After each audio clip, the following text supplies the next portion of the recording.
All right. We good? I think we're good.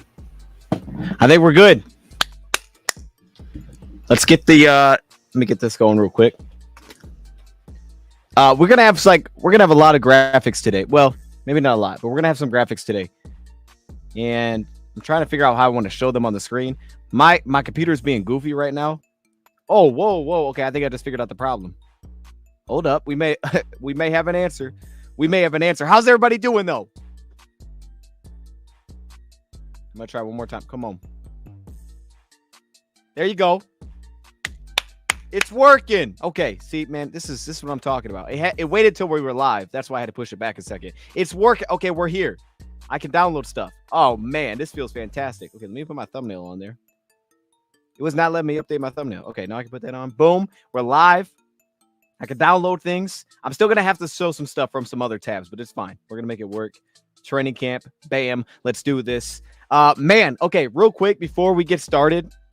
Speakeasy will be joining us today. We'll see how that works. Okay, I don't know how he's going to be joining exactly, but we're hopefully going to have Speakeasy on today to talk through this a little bit. He may not be on the entire show, but to talk through kind of what happened today, what we kind of got to experience, which was pretty awesome. If you saw my post on X or if you saw it on the community tab, and of course we're going to talk through training camp. Maybe we have some different perspectives. We didn't see the entire training camp. I was planning to do a video on this. I just didn't. I literally did not have enough time. I timed it wrong. I got back like at 1:30 and I could not get the thing done. I started, but I couldn't get it done.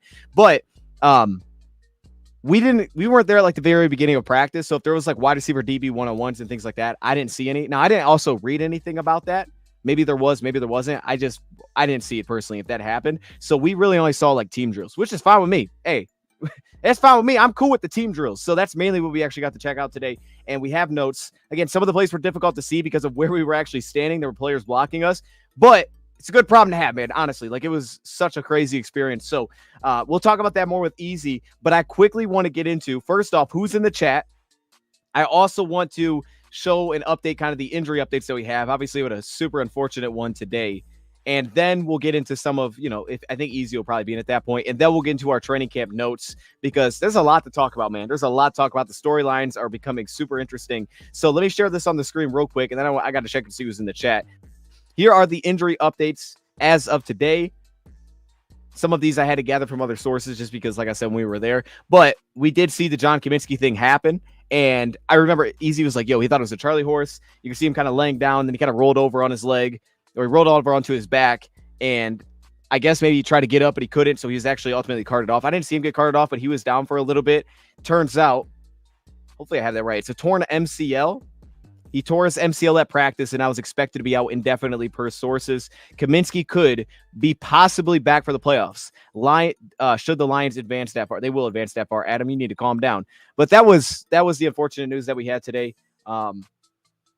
From a roster perspective, obviously, like we'll have answers, but this stinks, man. This stinks. It's like, bro, the pads come on and, injuries can happen anyway, but we were talking about injuries yesterday. Lions got hit with one.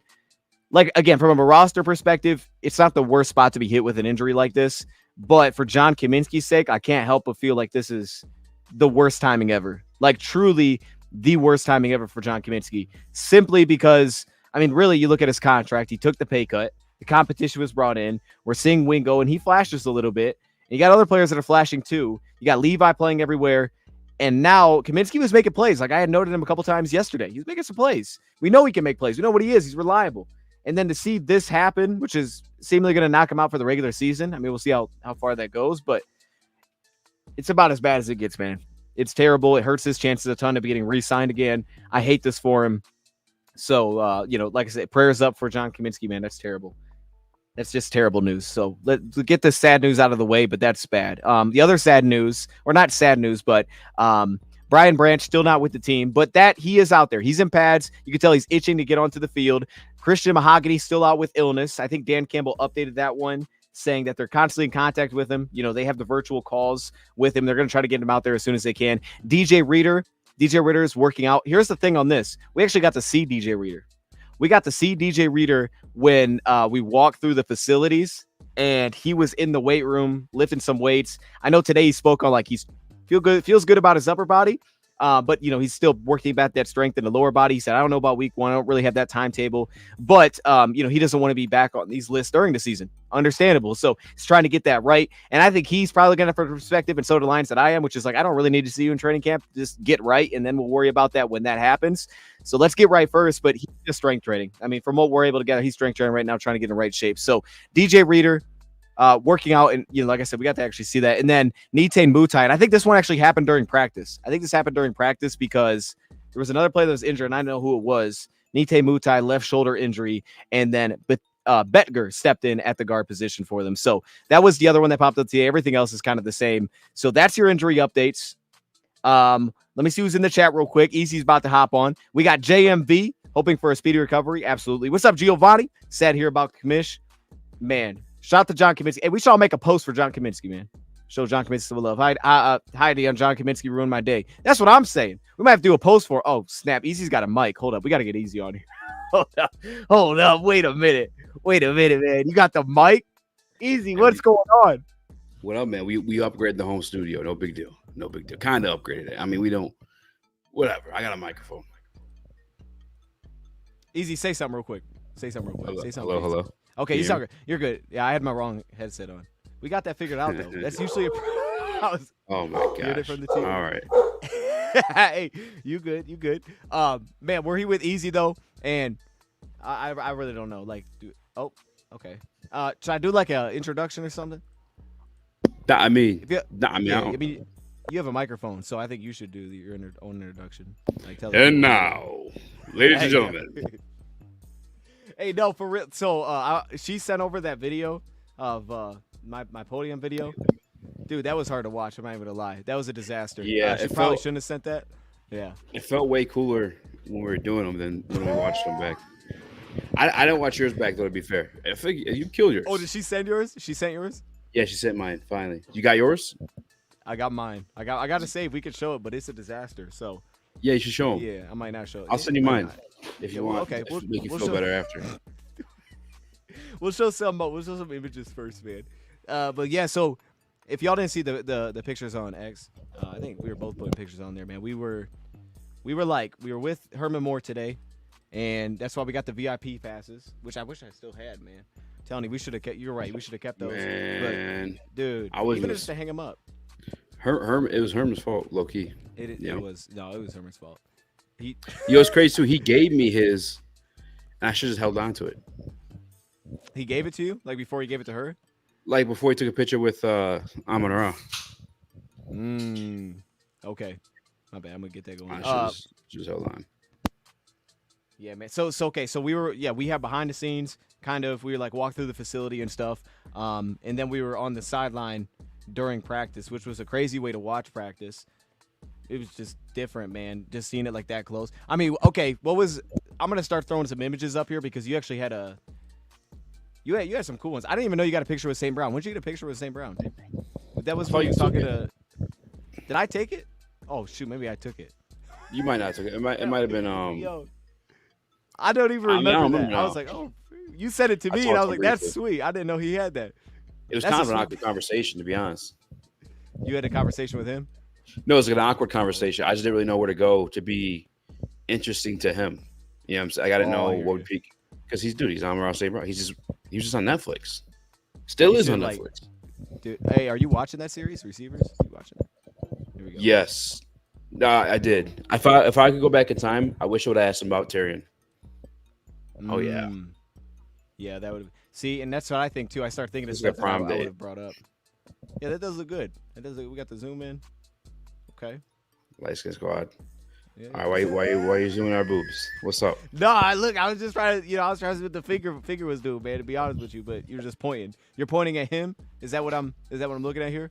Yeah, bro. So I never really know what to do in pictures. I always just do that because, like, I put my arm down. That'd be kind of awkward too, wouldn't it? See, it is. You're right. It is awkward because then I put it behind my back, and then I don't feel like I'm part of the picture. I'm like, all right, maybe I should get out. You know what? Actually, just real quick, because this is actually a shout out to my guy Brandon Weber, B Web. I didn't mean to use the whole government there, but he told me about your channel a long time ago. He's like, yo, you should start doing this. But that's why I started pointing my finger because B Web one time we took a picture together. My arms were just down. He had one of these. I was like, oh damn, I gotta start doing that.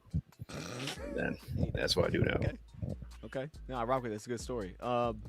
I mean, easy, man. No, it's a good story. It correlated. It correlated to you somehow. No, it makes sense. I got it. Okay, so and then we had, okay, well, let's just go to this real quick before we start going to all this stuff. The John Cominsky injury. People were talking about that as soon as we got in here. So, like I said, from a roster point, if we just look at it from a roster spot, not the worst spot to lose a player. I mean, it's just for his sake, it's like the worst time to lose John Cominsky. Like, I mean, I don't know how you get an extension now at this point. It's like, it's just going to be extremely difficult for him going forward now, especially to stick with the Lions because we were already unsure if he was going to make it. He was already playing with, like, third team. And then he already had the contract cut. You brought in Wingo, who's, Wingo's showing up a little bit. And then you have this terrible news. I mean, are you, like, concerned now about that? Do we need to add new pieces, do you think, because of that injury? Man, you put me on the spot. Because is it bad if I say no? I definitely did. No, that's kind of what I was going to say, too. Like, yeah. Yeah, I mean, I feel bad, obviously, because especially his first year here, he was definitely gave a very commendable effort. But last year, we went pretty far, and Commish wasn't attributing much, But he's still the man. Yeah, by the way, I wasn't. You know what? You could zoom down on this one. Okay. Because I got to address some height comments. And I'm in Crocs. All right. When I took that picture with Amon-Ra St. Brown, he was full padded up, and in his in his cleats. Plus, he had me underneath him. You know what I'm saying? Like, yo, come on now. Which, to be fair, too, did Herman not say? Did not Herman not say to St. Brown? Yo, you're bigger than I thought. He did say that. He said that right after. Yeah, he did say that. Okay, but watch this easy. When I'm looking at this picture, I haven't noticed before. So you want to like line up with him. You're like, yo, I wanted to line up with you. He's like really locked in though. Like I'm looking at his eyes. He's not even, bro. He's not even. He's like looking. He's like, bro. Hey, I'm looking at the hips. He was looking at my feet. Hey, he's ready to go. Looking at my feet. He was for real. That's why I started laughing. If you see I'm smiling, I'm like, yo, he's about to jam me off the fuck. He's about to jam me to the ground. Yo, he wasn't playing. Because I went back and looked at the pictures, like the one that I had. I was like, he don't even look like he's like really smiling, but when he came over, he was like real, well, he may have not want to take a picture. Cool. That's fair. But he was like real mellow and stuff. And I'm looking at this picture like, bro, he was locked in. It don't even shock me dude was cooking because this dude is locked in. I did not notice that. Okay. But this is a sick picture though. Easy, this picture's fire. Are you gonna frame this? Yo, maybe. I mean, yeah. Honestly, maybe I should. My tattoo looks good right there too, a little bit. You know what I'm saying? A little Thanos action going on there. Okay, maybe just like make the picture just this, and just I think that's what I'll frame actually. Put that on your wall. Yeah. Hey, with the magnifying glass at the bottom too, you gotta have that in there. Well, it's funny because when I used to meet UFC fighters, I used to just do when we just do a face off, and then I met a champion one time and I pussied out. He was too intense. So like now you're like, it can't happen again. Oh, I wanted to show that. Hey, Dose, whatever happened to your boy Rad? Man, Rad's still here. No, he definitely likes the Lions still. Look, man, Rad bouncing. Rad got other things. He's on a different time zone too, so it's difficult to like get him on the show because he's on a different time zone. So when he works, it kind of overlaps stuff. We'll get him on at some point, especially once the season starts. We'll get him on. But it's also like he doesn't want to hop on too, like if he's not in the know of something. Like, if he's not in the know of training camp, he doesn't want to just jump on and sit here not knowing what's going on. So, it's got to make sense. But he'll get back on here. Did you already put up your picture? No. Because wait, hold on. Oh, you're good. You're good. I was wondering. Yeah, I put it. I don't know why I sent them to myself, like, in 4 different emails, so they're all separated. But I had to show this, man, because I had a couple comments, on that, and they were like, on YouTube, I think I put it in the community, like, yo, why is it Rakestraw, that kind of thing. Man, this is why right here. I know I keep going back to this. But, like, for real, this was it, Easy. This was it. Taking him at 29 the first round. And I really wish I wish they would have showed the full stream because I don't even like this is cool. But it was the comment section, man. Easy. Sometimes you got to, like, hold the grudge a little bit. It was the comment section that was getting on me as soon as I took Rakestraw there. Honestly, the board was like, look what the board was. But it was like, bro, I'm taking Rakestraw. Comments were heated. Oh, he can't play man coverage, that kind of thing. So, it's fantastic. It feels great. So, this is like a full circle, man. This is outstanding. Yeah. He did go second round, though. Do I think he's going to stick around? No. I say he did go second round, though. He did go second round. I was wrong in the round. There's no question. Only thing, though, it's like I'd rather be higher on him than lower. Like, that doesn't make any sense. I think, if anything, it says that You believe in I it? would have. I thought. There you go. Yeah. I don't know Did how not. I I have this question actually, just real quick. Actually, I completely blinked out. I don't even remember what I was gonna ask.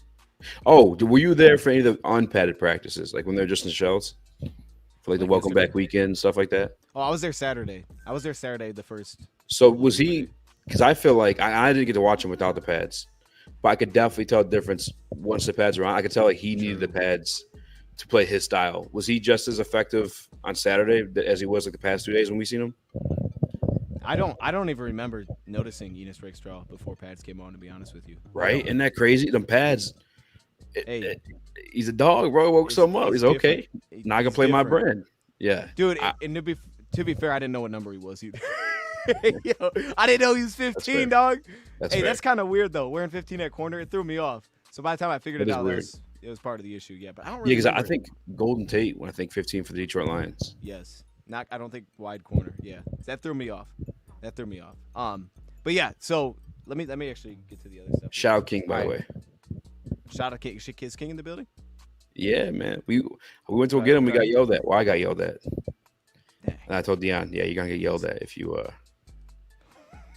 Hey, bro. I didn't really get Hey, yelled we're at. playing. I got yelled at twice actually. I'm just good for getting in trouble, honestly. Yeah. This is what happens, man. Easy gets yelled at in the stands though too. So this is Wait, no, Easy. Didn't they come up to you and check your phone? Was that you? Or was that Oh, somebody last else? year? Yo, you know what's Yeah. crazy too? Last year is we weren't what even I'm saying. recording. Remember? We weren't even recording, and they're Dude, on no, our we app. weren't recording. We were taking notes, I think. Yeah, then I kept trying to fuck with them. I kept taking my what do you call it? My thing with the names and shit like that. Sorry for swearing. But anyway, I kept trying to make it look like a phone, Yeah. so they could come up here and I show them my phone, make them look stupid. Like, look, there's no pictures. Sorry, That's what I'm saying, bro. the line security definitely is on one. They are For real. on one, bro. It looks like they got some different staff members though this year, to be honest. Like some of them I recognize, some I Swear. don't. Yeah, this is the picture that we got here. That picture's You guys hard. probably saw this one. Hey, Yeah, look, this look picture at be it's fire, me. dude. I'm definitely printing this one off for sure. Yeah, And who is this? which because That's you what having the makes- jersey on just it's just like yeah. That's what makes it fire. Having the jersey on. Don't be giving Jerry Jones our plays. Man. Hold on one second. Yo, for real. Yeah, do your thing. Bro, for real. Like when we were recording, man, or shoot, before we knew about the rule, before I think they were even pushing the rules, when we were just going. I was doing YouTube, but it wasn't like now where I like take notes on everything. We were just watching. I really do believe that we did something wrong there. Like we were part of the okay, don't record. Because I remember we recorded, we posted a clip from it. That clip got a ton of views, and then the Lions did their hard knocks or like they're inside the den, and they showed the video, and you could see us recording the play in the video, and it's like, yeah, that's. I think we were part. You didn't know about that, No, when was that? Last year? bro? No. That was like, it would have been at least 2 years ago, maybe 3 years ago. Because like before, I don't remember ever hearing anything about that until then. But we didn't know either, so we would just stand there and record the practice. So we're like, yo, this would be a fire shot. So like there was a clip of my dad standing there in the end zone recording it while he caught the touchdown pass, like the whole play. Yeah, yo, and then we posted it. The video went crazy. And I was like, yo, I'm just gonna start recording every time I go to practice. And then like I could remember, I think it was the very next time. Hey, I don't know. like, But they were yeah. like, yo, hey, no phones. Like they were on it. Yeah. But he was in the video, like you could see because they did like a slow motion of catching it. You could see him like this on the phone. Like that's crazy, bro. It's sweet though. It's kind of sweet though. If we had anything to do with that rule, that's cool. That's good to know. Probably was you, yeah. Yeah, I think I had an impact in it. Which there's I mean, Gabe honestly, Sexton. it's a good thing though. We don't like somebody said in the they said the chat already. We don't want the Cowboys knowing our plays. Yeah. You think I'm okay, real question though, just side. Like do you think any other team would be like, hey yo, this guy kind of posts stuff or he be saying stuff, like let's check this guy out? Like do you think there's someone that even does that? Or maybe that's like someone just brings it up. They're like, yo, I saw this video, this one guy, he had those plays in there. So maybe it's brought up like that possibly. Kinda, yeah, bro. I'm not gonna lie. Like, probably not for every organization, but like the ones that really want to win, or like are at least willing to do that. Yeah, I mean, Belichick's definitely. yeah. I mean, look at Connor Harbaugh's Stallion. doing it, bro. Connor Stallion was in a whole get up, and that was before like, they weren't even playing Central Michigan. That was for they could have plays for Michigan State, who wasn't even good. Hey, You know what I'm saying? Yeah. So okay, actually, I believe it now. I believe it. A little bit. All right. could be possible. I would see it like more as like they hear it from somebody, so then they do it. Then In a world filled with that was not supposed. Yo, that was No, you gotta let that play now. What was I don't that? even know. I don't know what that No. We gotta let that. What was that? Wait, you want me to let that play? I don't know what that was. Please, It's one of the videos I have please. saved on here. Which one was that? Please let it play. I'm gonna. I think that was rad. I don't know what that was. Where'd it go? I must have just deleted it on accident. I'm serious. I don't know where it is. Yeah, I don't think I have it no more, man. Damn. Yo, I for real. I'm Think gonna I let it just slide. deleted. Yeah, I don't have it, man. Ah, dang. My bad. Wait, have you met Coach yet? Coach who? Campbell. Campbell? No, I haven't met Campbell. You met Campbell? No. I mean, Was that the closest you've been to him? Was today? for sure. For sure. Dude Yeah. is massive. I mean, I was really hoping Herman would be like, "Hey." Dude, I thought, hey, are you gonna lie? I thought he'd be like, I was sitting there like, hey, for real. I thought for sure. I was like, okay, Ben, we're about to go over there in a second. But he my heart was explained, trying to race, you know, bro. why he That'd be did the it, so one I guy I'd get be it. super excited to meet is Campbell. Oh man, nah, just hey, I don't even need to talk to him, man. Just let me get that picture. I'll tell him I said a lot of crazy stuff. Honestly, Yeah. though, I just want that picture, yeah, because that would go crazy. You got Stallion, He's a legend. yeah, man. Easy, man. What was your takeaway, man? What stood out to you when we did the little walkthrough, man? I mean, if you want to like explain from your like perspective, like what went down. yeah. don't I know was what it kind is. of like enamored of the moment, so I wasn't like taking notes like how we normally do. But Right. I remember it was either you or one of the beat reporters I was talking to at the moment. I think it was you and the security people next to us as well. I was like, "Yo, Levi, like that's a real thing. Like he's out there making plays and with the first team, stuffing runs, which we have a great run offense as well. Like I don't know, he blew me away for real. Just one, his sheer size. Yeah. Like he's a big dude. Number You two, did 'cause he bring was it up. 91, right? Yep. Yeah, you asked me what number it was because you Yep. did bring that up. Yep. Yeah. I'm just blown away with his comeback, man. I really didn't think with that injury, just a back injury like sucks just day to day.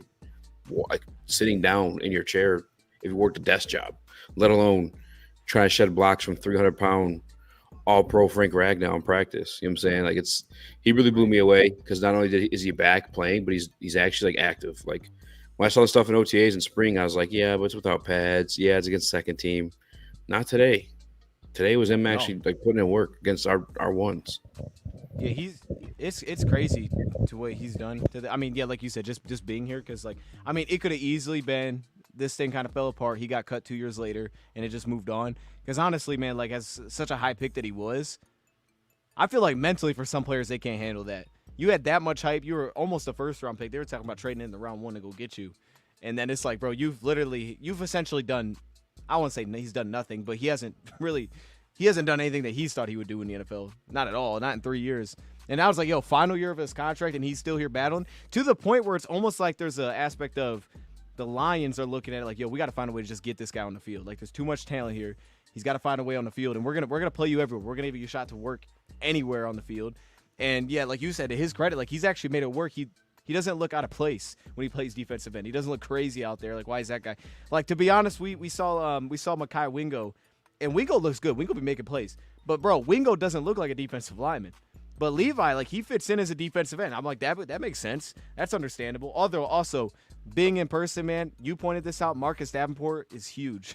Hey, yo, I don't know how tall that guy is, man, but he looked massive because we saw Broderick Martin too, and Broderick Martin looked short compared to him, which was wild. Because Broderick Martin is a two refrigerator man himself. Like Davenport. And did you listen to Aleem McNeil talking about him? No, I didn't. Well, So I read a little bit about it, but go ahead. Yeah, go Like ahead. a quote, whatever. Yeah. They're just asking like his play style. Like he's just a killer. Like he's gonna. Yep. He's gonna. And when you pull the tape, when you played it, that's what he was. That's what he brings when healthy. Like he is a monster, and he's hard to stop. And he just like he don't have a style than like bullying. I feel like. Yeah. You know what I like too is that like when you watch the first team offensive line, and I don't feel like the first team defense line is like consistent. But we saw some today. I said that, and it was like, oh, they actually are getting some pressure. We saw Liam. Those guys. I know Hutch is gonna get pressure, but Lee. What I liked about Davenport was like the first. I had this in my notes, but the first rep that they put him in with the second team, he immediately had a sack. They took him off the field, and then the next play was like I noted it was like great pass protection. So it was like as soon as he went out there against like someone that he should beat, he like won the battle immediately, and then he came off the field. Like something like that's pretty darn cool, just because like it's he's above that basically. Like we have good tackles, so it's hard to judge these guys against our tackles. Those guys are legit. Plus he didn't really play any at all last year. To a lot of guys, we bring that up. I mean, Davenport really did not play last year since like week 4 or something. I mean, he didn't play at all. So you can make the case that he's still working back from that too, trying to get right. But bro, Davenport's gonna be a problem. I don't. You're not as high on Davenport, or were you as high on Davenport? Like what was your? I don't remember where you were at with it. Him as a player, I'm high on. Oh, not high on, but okay. I just here's a quick quote from McNeil. Davenport is just a killer. He'll teach you some things, but he's more talking about running through people's faces. And when you watch him play, that's exactly how he is. But he's nasty. I guess you could say I was low, but not on like his skill set per se. I was just low on the fact that his availability has been very spotty throughout his career, and I just feel like we're in a Super Bowl window, and I'd like something more reliable. Yeah, no, I think it's I completely get that. I think that he reminds me of some of like our cornerbacks. Like he brings like that Enos Rakestraw mentality, like the Meek Robertson. He plays like that, but as a defensive end, and then he's just obviously built much different than most defensive ends. I mean, like there is a reason that a guy, if you just look at what people say, I didn't watch Davenport coming out of UTSA, I didn't. But if you looked at what everybody said, it was like, yo, the guys at UTSA, first off, getting first round from there is crazy. But secondly, it's also like. Everybody was like, oh, yeah, technically, like, there's, like, a lot of things that need to be cleaned up in his game. So how is that guy going round 1? You got to be just built different. So, and we got to see that in person. Like, that dude is super long, super tall, and he just plays, like, with a – like, you hear guys that, they play with a good motor and, like, that kind of thing. That dude plays, like, at a completely different level all the time. So he reminds me of, like, those crazy cornerbacks that we got just playing defensive end. He's built as a defensive end. He's a monster, bro. He is. See, I'm gonna. He plays how he looks. Yeah, that's a good point. Yeah, I like that. Wait, was I breaking up? My bad. You weren't breaking up. No, I was gonna try to play the video. You just need to tell me if you can hear it, and then we'll see where it goes. Cause I'm hearing an echo, so let me know if there's an echo. All right. Oh, I don't even have it screen shared. Hold on. I'm just standing here watching it. Okay, here we go. All right. We'll go. Oh. Why we start with yours? I was not starting with mine. No, mine's a disaster. We gotta look easy. Yours was good, bro. Yours was good. You had the interaction. Mine was a disaster. You won't even be able to hear my art. Look like a fool. Actually, I look like I'm on vacation. Man, did you get those from training camp? Those are the training camp guys? Yeah, I did. I saw I had them on with Amon Ra too. I was like, oh god.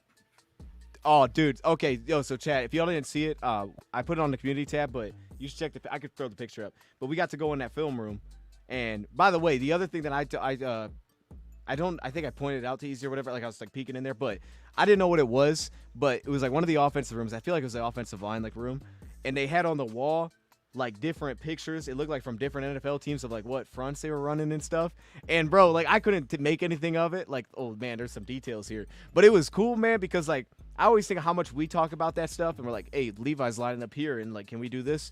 And you're just see like all these things listed. I don't know what it was for. If it was for the offense line, like prepping for another team, but it was just cool to see that kind of layout. So we're walking through here, and they took us to the film room, which would have been, I believe this would have been the room from the Hard Knocks, where Dan Campbell was speaking. Or yeah, I asked him. I was like, "Is this where they were doing the dances and throwing the towel?" And they said, "Yeah." Did it look smaller in person though? It looked way smaller. It was going to be massive. Okay. Yeah. So that's why it threw me off. But they had the thing on the wall, which showed like every year, they won things, and they had it updated. They didn't update the championship one, but that's coming. But they just put like tape over it. That was sweet. I thought that was sweet. And then they let us like talk at the thing here, and Easy went first, and he killed it. Just let me know if you can hear this though. You hear anything? No. Okay, good. So I don't hear nothing either. Okay, so I'll get that. Hey, I'll get that figured out because I don't hear nothing either. Is it muted? Right, you have it muted? No, I don't have it muted. I don't think so. It's weird though because it's like playing through a whole different. I heard it when you first started playing it off screen. I got it. I figured it out. Okay. hear it now? No. Do you? Yeah, I hear it now. You don't hear it? Wait. You don't hear that for real? Oh, let me see. Let me try again. Do share the audio. Share the tab instead. What? Share a tab or screen instead. Okay, screen. Okay, here we go. Be careful with audio. They will hear themselves. All right, here we go. No. Can you hear it? No. Bro, what is happening? All right, yeah, we're gonna get this right. We gotta get this. Quietly. What's up? No, is my microphone being noisy? Like when I'm fumbling with it? All right, cool. I mean, I can hear it, but it's fine.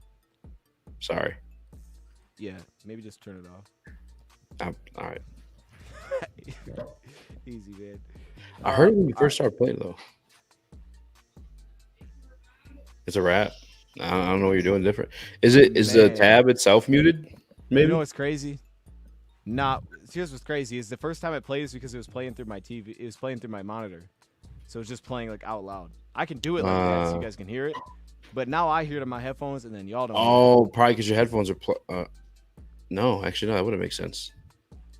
I don't. Zach, just tell us what you said. Maybe I gave the greatest speech of all time. It was honestly. See, this you can't just tell him. You know what I mean? Like you gotta. It was Well, it was so good that like legally we're not allowed to play it again just because like we've already decided our candidates for the president and stuff like that, and I'm not old enough, so they don't want that being played. Otherwise, I would have to be president, and I don't know if you guys want those problems. Wait.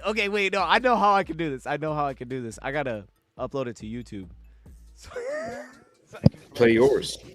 Bro, I can't. Like, I could try it. I'll try it. We got to get this right, though, because we got to get to these notes. All right, while you do that, I'll... What? Yeah. No, do your thing. I'll say I'll bullshit about practice. I'm trying to think of what else. See, and this is the thing. Okay, go ahead. No, you go.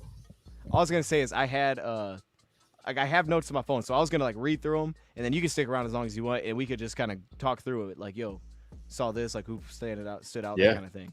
Because I know I did take notes while we were standing there. So if you want to read your notes, I might just watch. Oh, yours is working. Okay, we're not gonna show. I heard it. No. Wait, easy. I figured it out now. Easy. I figured it out though. You know what I mean? Yours worked. I don't care if it's your grandma's. All right, now, hey, no. Like, lay the scene though. This thing is fire, bro. This is pretty sick though. To think about what this is. This is a moment in history. Easy. You're basically Dan Campbell right now. Actually, no. Picture this, right? Everybody close your eyes in the chat. This is your head coach. All right, he's your head coach. This is day one of meeting him, and this is message. This is the first time you've met him. Listen, I don't care if it's your grandma's cousin's neighbor. I don't care if it was her dog. You kick it. Hurry, why you late? Hey, Coach, I had to go pick up something at the store. What'd you get me? I got it in the car. Take a lap. Listen. Yo, I can't. Easy, that's way better, bro, than I remember. I sent her more on a lap. How crazy! What we did today is actually insane.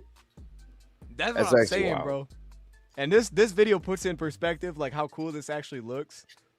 But Easy, what was the part of, what did this part of your message mean? I'm gonna play and I'm gonna stop. You explain what this Listen, is.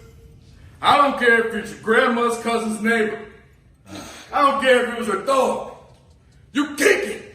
Okay, so right there, right? What are you trying to tell the people? You're trying to tell them to kick your grandma or your cousin? Like, what are we? Your grandma's cousin's neighbor, because like. Okay, so all of those things. Yeah. Or is it just like to that person, right? Not your grandma, but your grandma's neighbor's cousin. I was trying to reiterate, like, I don't care if you have one ass cheek and 3 toes. I will beat your ass. But I didn't want to swear. I don't want to put it as we just got there. I didn't want to make a bad impression. So yes, I tried not swearing. And then I told Herman Moore to run a lap. I got kind of scared after that. I was like, oh, shit. Yo, but it ended perfectly. Honestly, though, when you first walked up there, that's a beat that I thought of because you've like mentioned that before, like the butt cheek thing. So I was like, he's gonna go up there and say something about butt cheeks. You know what I'm saying? I got a dirty mouth, man. I don't know what's gonna happen. And you handled that though. Because the way you broke it down makes a ton of sense. Hurry, why you late? Hey, Coach, I had to go pick up something at the store. What'd you get me? Wait. I feel like that part. What'd I you said say? I said Herman, why you late? What'd you give me? What'd you say? What is that? What'd you get me? Oh, you said what'd you get? What'd you get? Easy? Is that what you said? Yeah, so what'd you get me? You know, you. Oh, okay. I feel like that's a real life Matt Patricia. A real life Matt Patricia interaction that's probably happened before. Like, oh, you're at the store. What'd you get my fat ass? Like, oh, I like that. Dang, Easy, this was actually fire. You actually knocked I us out had of to the go park. pick up something at the store. What'd you give me? I got it in the car. Take a What? you're just awkwardly in the middle. I don't. Not even and wearing a green shirt too in a blue ass room. No, I was not dressed for the occasion, bro. To be honest, man, I didn't fit in at all. I was like at the wrong camp, dog. take a lap. I was on the opposing team for sure. Listen. You nailed that though, Easy. That was good. That was wild. I didn't even understand what was being talked about. I mean, you could break it down though. You know. No, that's all. I mean, I just was freeballing. I don't really know. Okay. So I want yeah, you to play we have one yours. video. Yours is actually really good, but I started laughing earlier. I feel like I messed it up. No, I couldn't watch this thing to be real. This was terrible. But I'll play. We'll play. It was bad though. You killed it. You're like a more Actually, nonchalant coach. Here's Look, the you thing, look though, at face. Zoom in on your face real quick. I don't think I can, man. Oh, you Let me see can't. if I can. That's all right. Maybe she zoomed. But in you had the on me. face and everything. You were chewing the Oh, gum yeah. and everything. I was chewing the gum. Right here. This is what. Here's the thing about this one too. Easy. This one had like a triple meaning to it. You know what I mean? Like this was a metaphor the whole way. So when y'all listen to this, right, you got to think of what the metaphor really is behind everything here. You know what I mean? Like this is actually deep. This isn't what it sounds like. So we'll let this roll. When I look at these walls, you know what I see? I see letters. Wait, hold up, easy, hold up. 26. See. Yeah. Alphabet. Yeah. Hey. Good job, coach. Well, you know, we haven't got there yet, but if we're gonna do what we want to do, we gotta know the alphabet. It all starts there. That's the letter A.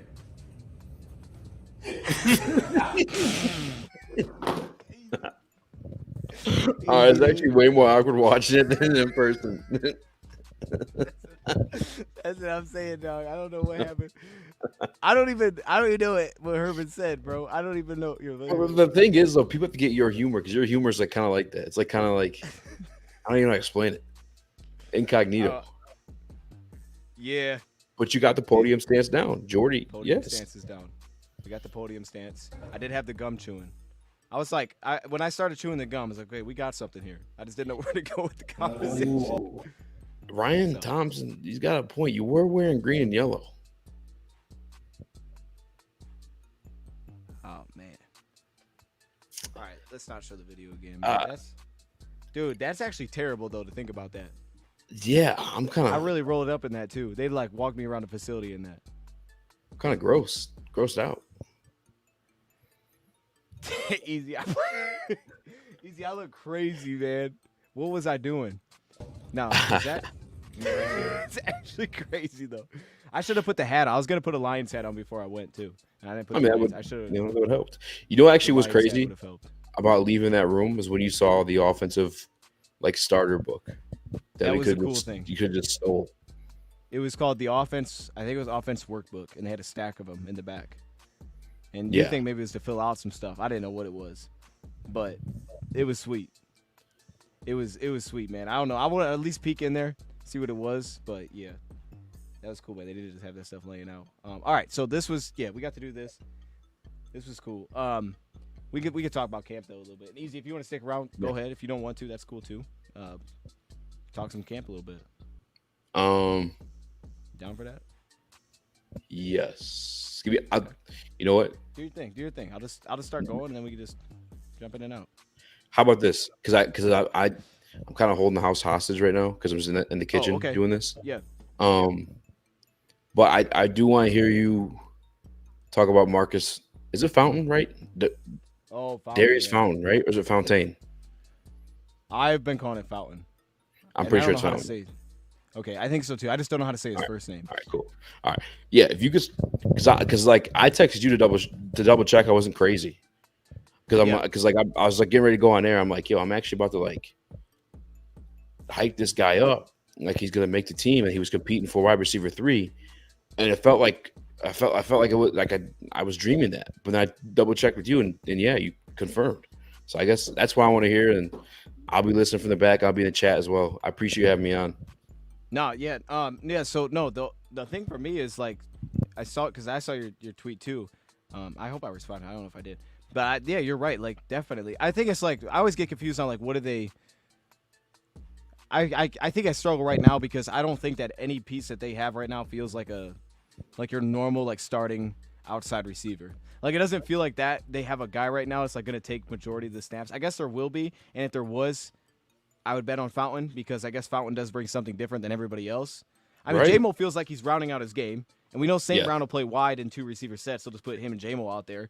But 3 receiver sets, like if you want, it's like, yeah, if you want a guy that could play on the line and be like your typical, you can label as X receiver, like that's Fountain. And right now, the other guys that would be in that, and because even Antoine Green isn't the same style. Like Antoine Green is he reminds me more of Jameson than he does like Donovan Peoples-Jones or Fountain. So like that physical style is unique.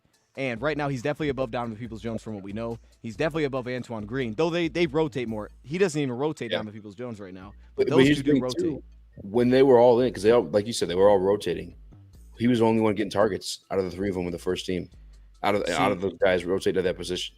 And hear me on this part too. He feels more like a traditional X than any of those other guys. A guy you want to put on the line.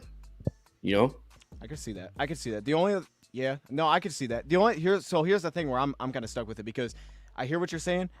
Based on what he's obviously hasn't done much in the past, like statistically, but based on what I've seen, like I do still believe that Donovan Peoples-Jones is the better receiver. And I think specifically for that role, Peoples-Jones would fit. Like, if a team came up and pressed Fountain over and over, I think he'd have real problems. That being said, though, that could have been something he's just better at right now than I've even taken note of, that we're just watching more of the result than actually the entire action just because things are happening so fast. I do feel like, though, Peoples-Jones, I feel like I get more reliability with Peoples-Jones. Like, Peoples-Jones is going to get off the line for me. Fountain, I don't know if he's going to get off the line consistently for me, just based on what I've seen in the past. And Fountain struggled to open up the middle of the field and underneath against man coverage. But here we're seeing him, and he's doing his thing. Like, he doesn't get wide open. Like, today he had the big play, right, which broke wide open. And it was a breakdown. It was a breakdown in coverage. So, like, I'm not discounting for that, but it was a breakdown of coverage, and he was wide open. Yeah. The last one, though, was the best one, I thought. He ran, like, that corner route, and the defender was all over him, and he pulled it down. It's like, catch.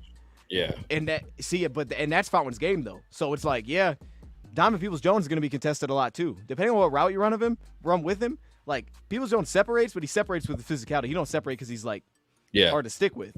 And then Khalif is just so different that it's hard to compare the two because they're not. He's like a gadget guy, I feel like. Like, they use him for very specific. You're not going to use him. Yeah, exactly. It's like, how many times did the Lions run a deep dig route to Khalif Raymond? I couldn't even think of an example of that because you can't almost like high low him with a linebacker because you're going to try to put the ball above a linebacker and to hit Khalif, like running behind a line, it's like you're not going to be able to see him. The idea of you going like a touch pass, like, bro, he's going to be too small to actually, like, so there's like limitations, which I think like mathematically, like that's not going to work that often. And then we know deep down the field, it's hard to hit him. He's small, man. It's hard to hit that target once he gets super far down the field. He might get open all the time. Yeah, he got that one against Carlton though, but it was one-on-ones. And it was yesterday. Yeah, the yesterday one where he he cooked him. Dude was open. That was a beautiful release because they were there, dude. And he just took off. I don't even know how to explain how he did what he did.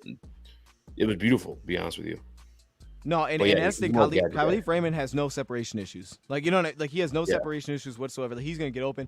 It's just like, it's almost just like how limited is his role. But I still the Antoine Green thing to me is most interesting because I think Antoine Green, like skill set wise, it's kind of like Jameson rounding out his game. Like, I feel like Green has shown like flashes that he's like becoming more variety than what he was kind of just known for at North Carolina. It's like he's gonna go by people. It's like we don't need that. Like, that's valuable at times, but like if you're gonna stick and be like what you're saying, receiver 3 eventually, running deep routes isn't gonna give you that role. Like DJ Chark was a vertical threat when we had him, but DJ Chark when he came here and he put up 600 yards or whatever, he was middle of the field, acrobatic catches. It's Yeah. all the catches that Traquan Smith, Fountain, Peoples-Jones are making right now in practice. Like, you have to have that part of your game to make that role work. And I'm most curious on Green because Green, I don't know about you, I feel like he physically looks stronger. And that I've never really seen him in person like that going back to last year. He just looks stronger to me, like he's winning contested battles, even though he's not racking up a lot of production. But then again, to your point, Fountain's the guy that's getting targeted most with the first team. And on top of that, I also wonder if, like, okay, well, when the second team goes out there, there's also a lot less consistency within that offense. Like, when the second team's out there, there's less, like, consistent results. The first team, dude, they got guys open all the time. Second team I'm is not gonna completely lie, different. Sudfield was doing his thing today. I can't even hate. Sudfield. He was downing it up today. Tell me about that, like that quarter, because we were talking about that a little bit, the quarterback battle. So where are you at with it right now, based on what you've seen so far through camp? My heart hurts because like I want to root for Hendon. I've bought Hendon stock fairly early, but I don't know if it's just him. He's 25, so I don't know. It's still his first training camp though, so I'm not tripping. I'm really not tripping at all. But no, Sudfield's outdoing him by far, and it sucks too because now that Hendon's on the third team, it's obviously even more inconsistent than that second team that you were talking about, and you can tell he has no time back there. So it's like if his reads is something he's already struggling with. And then you put him back there with no protection. It's like it's tough for him to progress through that. But I mean, I don't not believe in him, and he's still the backup. So it's not like it's gonna make or break us. But I definitely expect a little bit more out of him. But listen, there's guys drafted in the first round right now. You're struggling through the same thing. And I think it's just how your first training camp goes. Especially at the quarterback position. But you could see. Could you see a way in which they keep through your quarterbacks this year? Like, have you thought about that more? Like, is that a possibility? You think that's a possibility? Yes, because I don't think they cut him, and I don't think I don't think you just turn away from what Sudfield gave you, and it's also his second year in this offense too. So it's like, it's true. That's true. Like I always felt like Sudfield actually played well last year in the preseason, but the flip side of that is he had the interception. Like, statistically, he didn't look good. He had some bad picks. I think his first throw was an interception, if I remember it right. But I thought he looked good. And, like, today, like, to hear Johnny's comment, the best throw of the day was probably Sudfeld's post in the end zone, which we kind of saw a little bit. Right. And you're like, I don't know if that was in bounds. And it was. It was disgusting. Bro, because that would have been way too nice of a throw to been like a real throw that he just made. No, it was. He made it. I'm dotted him up right in the back of the end zone. That Insane. was like 35 yards. Bro, it was that. Yeah. That was he was on fire, throw, dude. man. Sudfeld's been on it, man. He didn't look worse than he did yesterday, but again, I think it was part of it because he was the third team. Dude, because he didn't look that bad yesterday. Today he looked bad. He had a rough one.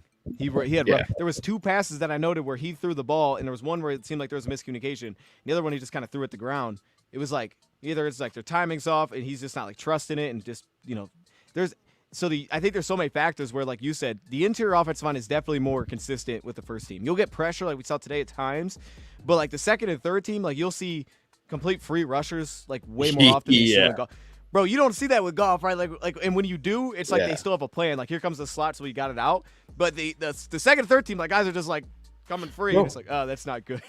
And our D line's like sneaky deep. Like I saw Pascal run up the threes. Houston run up the three, not obviously consistently, but just to get some reps in. And then Mitchell, Agude, that we've been talking about, that we watched today too. Like they're sneaky deep. So like them going against like a way inferior third team on the offensive side, he just has no time. But I'm not tripping at all. Again, there's guys drafted first round, running with first teams, making mistakes. It's his first training camp. I'm really not tripping. I think they might carry 3 quarterbacks in because I don't know how the third emergency quarterback works. If like he's not rostered, can somebody pick him up? I just don't think they want to. I don't think they want to lose Hendon for nothing. Yeah, like you can't cut Hendon, to your point, unless like you have like guaranteed that he's not going anywhere. Because I just look at it from that perspective too. Like it's less about Hendon because I'm cool with Hendon, give him his time. It's more about does Sudfeld earn that spot and just like force his way onto the team. If you're you're muted. I don't know if you're saying something, but. You're fine. I was yelling at them in the living room. Oh, okay, yeah, do your thing. But no. So that I was gonna ask you one more thing, but I guess we can kind of leave it there. But you're right. Like, so the defensive line you said is sneaky deep. That was the flip side, I think, of the depth with offense is like I brought it up to you today, but I definitely believe that the backups in the secondary we have is the strongest part of the team. Like when you start to get that depth, and there was actually a list today. So Stephen Gilmore's been like Stephen Gilmore's been playing opposite Enos Rakestraw on the second team. And I think Enos Rakestraw on the second team. From what we've seen so far, that guy's a starter from what we've seen so far. So he's your second team outside corner. Then you either have Mosley or you're going to put a Meek in the slot. It's like that's a starter. And then your opposite corners is right now it's Stephen Gilmore, who is playing really good football. Dan Campbell said he wanted to see more. He's playing good. Khalil Dorsey, who was, to me, I thought the best corner we had last preseason. He ended up starting last season at a point. And Kendall Vilder, who was our starter through the, like, they might not be top end starters, but these dudes have, like, been there. And you go to the second and third team receivers, it's a lot, like, because really, as soon as you get to Fountain, which is basically receiver 4, like once you get past Khalif, it's all guys that have to prove everything. Like we don't really know outside of Peoples-Jones, like one big year in Cleveland. There's a lot of unknowns there, so you don't even have guys that you know what you're gonna get really once you get beyond Khalif. And Khalif's the only guy that I see really even playing with those groups.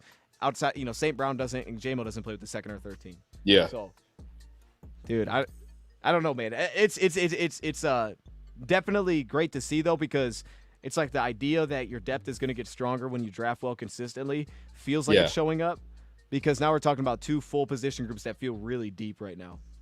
Yeah, well, the other thing too is like I've been kind of bitching about, not so much. I mean, maybe it sounds like bitching. I'll call it bitching, whatever. About like just I want a sure thing, opposite of Hutch. And this is conversations I've had like with obviously on my show, conversations I have with like Mina Kimes. Like we had on the show we talked about this, and then privately we talked about it too, where she's like. So I'm asking her, I'm like, am I crazy? I really think they can win the Super Bowl. And she's like, I think they need one more edge rusher. But I just feel like we have a plethora of guys that do something different, each one of them. You know what I'm saying? Like, I don't know fully what Mitchell Agudier is going to offer, but he's got those long arms. You got the length of your body. I feel like he could just be a disruptor in the passing lanes with his arms or whatnot.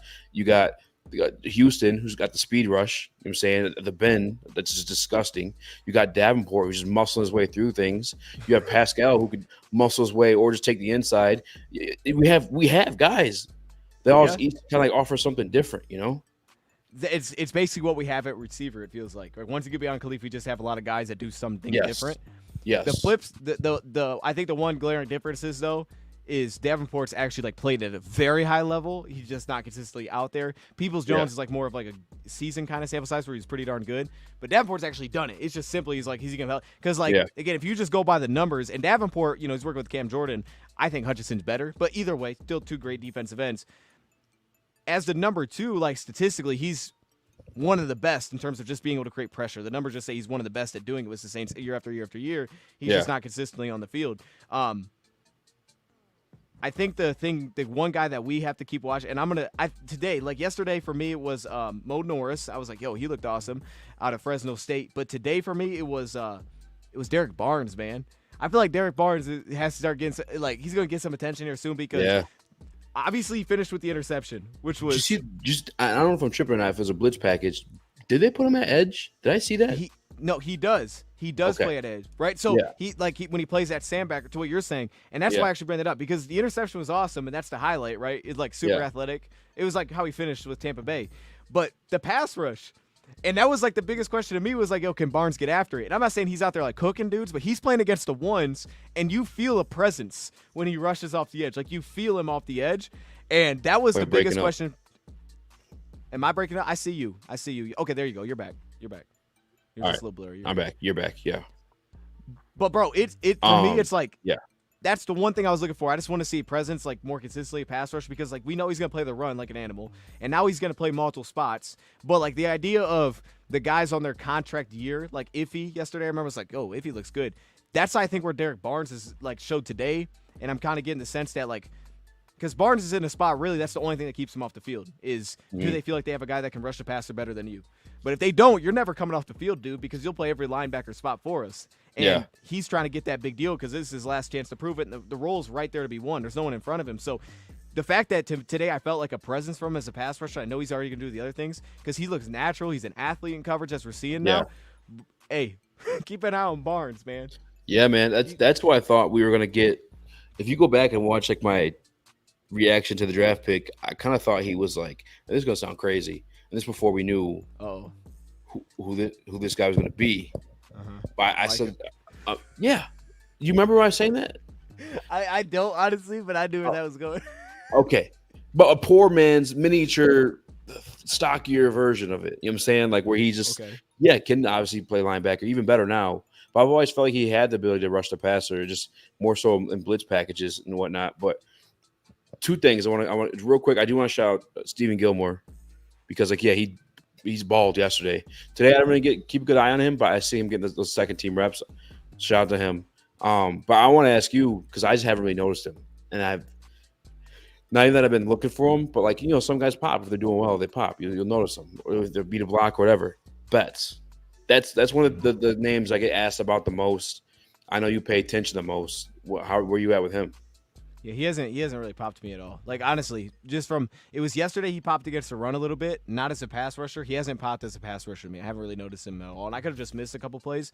I just haven't noticed much as a pass rusher. I've noticed him and his ability to like get upfield real quick, and he's like a disruptor. You can kind of feel that.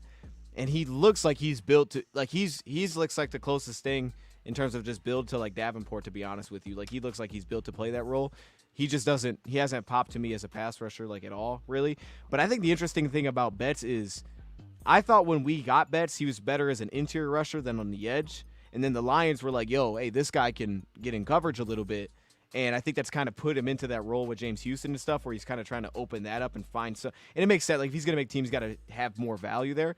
But I think going forward, I'd like to see him kick him inside and just see what it does. You think? Because he's kind of small, though. Who Betts? Well, yeah. No, I'm just only on not on like early downs. Not on early down. I'm just saying like if he's because to me it's like okay, special teams for his chance to make the team right now. You're not going to beat out Derek Barnes, so he's trying to beat out James Houston almost in a way. It feels like that's the role they're trying to find. But that's then a tough guy to beat out. And then you got Isaac and you got Mitchell that are showing up, and it's like he doesn't feel like he's above those guys either right now. But to me, it's like if he's going to make it work, make it work on special teams and. If you're like a dominant pass rusher, bro, you're going to make the team. They're going to find a way to just put you on here. Yeah. Because you can get after it. And I think for him, that's going to have to come from the interior because that gives him something different than Houston then. You're not battling with Houston like I can rush around the tackle. It's like, no, I'm going to rush from the inside. And, Pascal can do it, but Pascal hasn't been dominant as an interior pass rusher. He can do it. But he's not dominant there. Hutchinson's the one guy they constantly put there. I think you put him in the inside with Hutchinson. That's your best bet. Because I think he plays to his strengths more. But to this point on the edge, I really haven't noticed him as a pass rusher at all. And then another question too. Well, actually, I just want to answer a question I saw in the chat, and you could correct me if I'm wrong. Zax, shout out Zax, by the way. I think he came up and hung out with us for the draft a little bit last year, or the past one. But he asked if the safeties moved down to coverage linebacker. I don't believe so, but I do feel like I do remember seeing Mosley do it yesterday. At the nickel though, as as that fill in linebacker. No, I see what you're saying. Like so they're in the slot, and then it goes away, so they slide into the box. Is that what I mean? And then what's he at? So he's saying could they? Could any of our safeties move down to coverage linebacker? Well, when Branch comes back, he'll be doing whatever. Branch can be he's doing free. I had a conversation with Alex Anzalone actually before training camp. Just because I was getting sick of people saying that they don't want Branch at safety because it was pissing me off. And I was like, look, they're not listening to me. So I need you to tell them. And he's just like, he is going to roam. He's going to do whatever the fuck he wants to because he's just that good of a player. He's got those natural instincts. So I think when Branch comes back, he'll do that. I don't know about Iffy though. I think Iffy still, because he's learning the position still somewhat, that he's given certain assignments. It's weird because it feels like with Iffy, recently it feels like he looks really good, but it's also like the initial thought for me, and I think Dan said, right, like if the slot position doesn't emerge and someone just kind of takes that role, they'll just put Branch there because they know he can do it, and he did it really well last year. I think, though, in theory, it makes sense to put him at safety just because I think you could get more out of Iffy, but as a third safety, like to that point, I think you put him as a third safety, like we did with CD Deuce. I go back to that a lot because so many teams are playing three receivers anyway. As long as you could tackle. If he played like a linebacker last year, he did that really well, and he's built, to your point, like he's the closest thing. Now, Branch is great against the run, so he can do it too. But if he's like the closest thing built at safety that can actually step into the box and be natural in there, so it opens up that part of it too. But it also, to me, opens up with Brian Branch, like any of the concerns that you would have for certain routes that he would have to deal with or matchups that he would get would be alleviated by putting him at safety. So you almost feel like you could get way more out of him. My thing is, though, I look at it like kind of like to Dan Campbell's point, like I have no issue putting him in the slot. So if Amik Robertson or Mosley doesn't look like really good there, I won't even play with it, bro. Branch, you're starting. Iffy and Kirby hold down safety. because to me it's like Yeah. it stinks because you have all these corners, and I understand you want to get them on the field, but at the same time, it's like if those guys are just playing at like an average or slightly above average level, like bro, just put Branch there because I feel like I can get that better out of the safeties. I can get more out of the safeties than I can get there. If he was playing out of his mind, yeah, no, He was playing out of his mind. And yesterday, it was like the only concerns he had. He looked pretty good. It's like, hey man, he's to your point, he hasn't played safety that much. He's figuring this thing out. I think J-Mo was the only one really giving him problems, and he's been giving everybody problems. Dude. Oh yeah. J-Mo, and he actually had that one play against J-Mo where he was like, he covered him and it was incomplete. It was like, all right. So like, like overall, like, yeah, that's how I look at it right now. I get like because here's the thing, like Mosley really hasn't played much slot at all. You got to go back to like 2020 to see him play in the slot. And Amik Robertson's done it. I personally think from what I've seen so far, I like him better out wide, but he's built to play in the slot, so I can understand why they would look at it from that world. It's just that once you take Branch out of that spot, like we're not really seeing Enos play in the slot at all. So I'm really curious if that's something that they're going to consider opening up with him playing well. It's like maybe we should just try to stick him there because I think the biggest thing that you lose clearly with Branch, you lose that big-time run defender. You take him away from the line of scrimmage, you're losing a big-time run defender. You give things back in coverage, but you're losing that piece that's such a big-time blitzer. It's like Amik can blitz in those things, but I don't think it's at that same level, man. Branch just is different when you put him in the slot. And it's like you don't want to lose that. He has a natural feel for the game. His instincts are off the charts, honestly. And that's why he's able to play. Yes. That's why he's able to play at the level he plays with like the athletic limitations based off his RAS and whatnot, you know. But and this is why I thought, just like real quick, this is why I thought coming into camp, Kirby was the guy to watch for because I didn't know if he would start. Like that was the one guy I was like, really? I thought coming in, if someone was going to take the spot at safety, it was going to be Kirby who'd go to the sideline like Tracy did last year, and he'd start with Iffy. So I'm glad you said that because I was about to yell at Zach's for calling Kirby a backup. I think Kirby's phenomenal at the free safety position, and the strong safety is like where we have two really good guys, so it's tough to like decide and figure out what we want to do because we also have really good guys. Well, I think Amik can be really good at the nickel spot too. But it's like you said though, it's like can the nickel, whoever ends up there, can they play the run the same way Branch does? You know, because he's phenomenal at it. That's the thing too with Mosley. He's really sticky. I just don't know if he's physical enough to crash down on a. I mean, I think Dan Campbell said in his presser, can he crash down on a David Montgomery? Is he willing to do that? Because he's kind of thin. He is. Yeah, he is. He's like athletically built to play. He's quick. He's way quicker than Branch. He's way faster than Branch too in a straight line. Like he'd beat him in a straight line race based on what we know. But it's the thing is like Branch is so fluid. I think that's why he stands out so much there, especially like what you brought up today, like the point you brought up today, which is like we're playing a lot of zone. It's like we talked about all this man stuff, and I think we saw like yesterday. It's like if they do lean more zone than anticipated, Branch you don't want to take off the field. It's fine putting him there because he's so fluid in those spots. So I came into camp thinking that about Kirby. From what we've seen so far, honestly, Kirby looks like he continues to get better and better. Because I was looking at it like this. He looked great, by the way. See, in that state, like Kirby's looking good, so it's like it's gonna be hard to take him off the field too. It's like I looked at it as and this is why again, like the idea of just going Iffy, Kirby, and Branch is not crazy. Like that shouldn't be counted out just because we have different guys mixing in there right now. Branch just can't play with the first team. If Branch can play with the first team, that's a possibility that could come to life again. You know, at some point where it just shakes out that way. But like my thing was this coming into it was my biggest concern with Iffy, as weird as it sounds, was man coverage. Like he's supposed to be built for that because he played corner, but it never felt great last year. Like you would still watch him and you're like, okay, it makes sense. I get it, but he doesn't look great there. And then yesterday I'm like, yo, he actually looked kind of good there. But that's the only concern I had about him. It's like everything else he's doing at a super high level. It's like, and he's built. I mean, he's not like. It's crazy that he was a cornerback because like he looks like he's built to play strong safety. Like he was built in the lab to play strong safety. Like he's not on the Kyle Hamilton level, like build wise, but he's not super far off either. Like not a lot of teams have a guy built like him playing that role. So he was good at everything else. And it's like, that's why I initially came in thinking that if anybody's could lose their spot, it'd be Kirby because Kirby's never been like elite in man coverage. And I don't want to lose what I have with Iffy because Iffy, whenever he would blitz, was a game changer, man. He just changed everything with blitz. I don't get that out of Kirby either. But so I think more of the stories right now, I think the possibility of just those three being on the field consistently is still on the table. I don't think that should be overlooked right now. It's just like we know the only thing I think we know is that Branch is going to be on the field somewhere. And then it's just like, I just don't know how you take either of these safeties off from what I've seen so far. And if I was leaning one way, I'd say Kirby comes off the field. But I think also just looking at it from a contract perspective, you don't want to take Kirby off the field. Like that's our future. He needs to be on the field.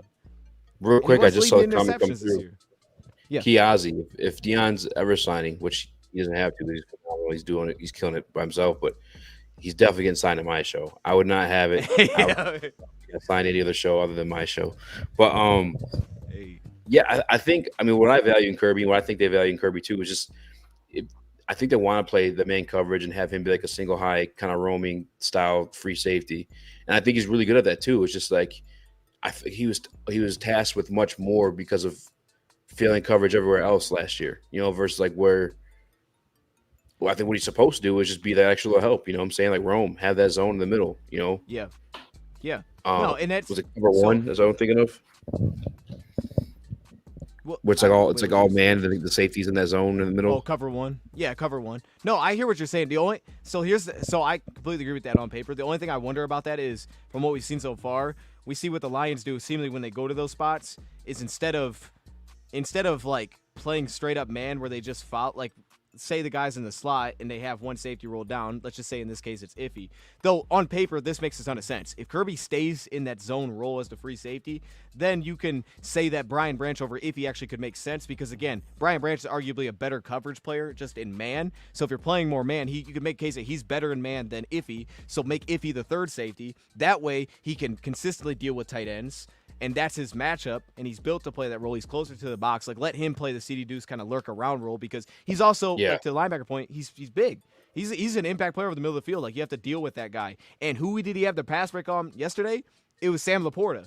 Like, he broke out, and Sam Laporta's going to get open, but easy. The play that stuck out to me is when he motioned Laporta, they saw his man, he went to a slant, and if he broke on it, and he couldn't get, and that's our man coverage beater right now. Like, that's one of our go-tos is Laporta. So if he's stopping that, that's a perfect role for him on paper. Yeah. But the flip side I'm saying is that when they – oh, my bad. Were you going to say something? I don't want to cut you off. No. I'm listening.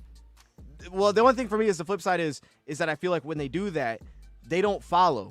So they'll have one safety you roll back up, and they'll have the other safety crash down. He'll take man if he motioned across, right? So they flip by the strength of the field. So now all of a sudden Kirby is no longer actually getting to play free safety. He now has to come down and play man, and then whoever else is there can play safety. So it's like they value that versatility, but at the same time, to your point, like on paper, it makes more sense to not ask Kirby to flip. Kirby, just stay in zone. Like you're having to develop a role that's not really maybe necessary. Like just handle what you're doing, and if we get really good play out of the other safety, and he can always play that matchup no matter who it is, now you can make the case that, well, no, that's Brian Branch because he can handle any matchup, and then it allows Kirby to be Kirby. So I don't know if that's Aaron Glenn's game plan. I don't know if he'll do that. I think he wants both to be able to play man. It's so tough, man, because I know they want to keep Branch on the field as much as possible. That's the main reason for the move to safety because Kyle Shanahan kind of exposed the fact that he wasn't able to play safety last year. That's why they kept going heavy personnel. So he would have to leave the field, and we'd play three linebackers. But the issue with that, too, is like our linebackers, as we were talking about with Derek Barnes beforehand, we get so creative with the blitzes with him. And even now, too, if Houston's out there at Sam, is like you sacrifice that if you put Branch in as a hybrid safety type linebacker. But I'm almost more comfortable that way because he plays the run so well that, put them all three on the field. Just do it. So that's okay. I think I want to see if we agree then here because I look at it like that is if let's say a team had two tight ends on the field and you were like, all right, we're gonna go heavy, so we need an extra linebacker. So let's just say we put James in there, or it'd probably be Derek Barnes. Let's say we put Derek Barnes in there. So we got three linebackers, 4 defensive linemen. I always then want Brian Branch in the game. Like I don't like Brian Branch has to be on the field. Yeah. Okay. So we to be honest with you though, if they went heavy, I would still be comfortable with just having Branch out there because he's absolutely good, he should, right? Like, I agree. He should be safety then. If you go heavy, take one of the other safeties off because now you no longer have a slot and let him play safety. He plays safety with somebody else because I think Brian Branch is arguably our best defensive player. I think he will be this year. Yes, he's going to make a strong case that he's the best. Well, Hutch than him. Well, those two. He'll be the most noticeable one because he'll be making the plays, but Hutch will be putting in the dirty work. He'll be like, what's the word I'm looking for? People sleep on just him eating blocks like they did last year. Yeah, and that's the thing too. Yeah, and that's the thing too, though. Like that's why I think Brian Branch's role could be in a way potentially overblown, but I could be wrong. I am wrong at these sometimes, but I think it could be overblown in the sense that I think his role could just look like what it did until Iffy came back. When Iffy came back, they stopped playing Branch at safety. But before that, they said, okay, you're going to safety now because they're going heavy personnel. Then we'll put you back in the slot. I think it's very possible that his role just does that again this year. That they're like, hey, play in the slot if there's 3 receivers. If not, just go to safety. We'll take one of the guys off.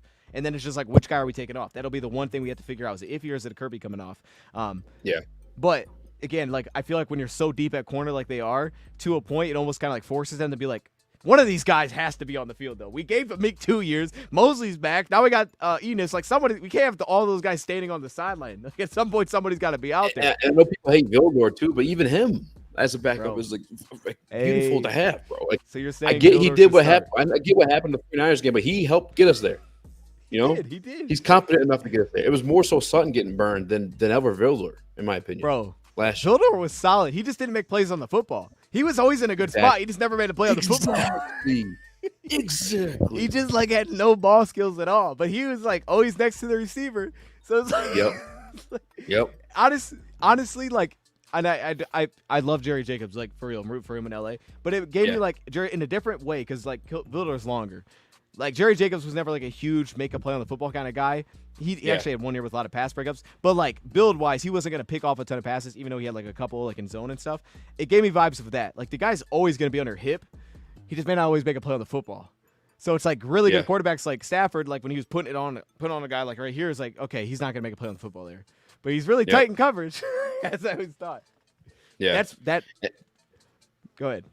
No, that's exactly what I was getting to. And then real quick, that's what I wanted to run, Ryan Thompson. This is Iffy, strong safety, 4-2-5. And that's what I want. And then if you need that third linebacker, let Branch slide down. Or Iffy. Like, because I think they could do it. I probably would prefer Branch just because I think he's a better run defender than everyone. Yeah. Because I feel like their base now is a 4-3. Before I thought it was a 4-2-5. Am I wrong there? Well, in base, like what do you mean? Like when they have 2 tight ends? Is that what you're saying, or like 1? Because I guess base now isn't 2 tight ends; it's 1. Our base defense. Yeah. I'm just saying. Are you saying like when a team would have 2 tight ends or just 1 tight end? Yeah, I mean, just whatever we start the game out with, like what you're rolling out there, unknowing of their lineup, you know, Yeah. like that first play, Because your home formation. Yeah, I mean statistically now, like your home formation is like no longer like 3-4 or 4-3 anymore. You know what I mean? It's like a team's. I don't know. I think it's my camera's ever turned off, changing. No, I mean no, it's fluid. like a team's You're not right. going to play, 2 tight ends anymore. Like it's just not normal. It's like when they do that, it's kind of weird.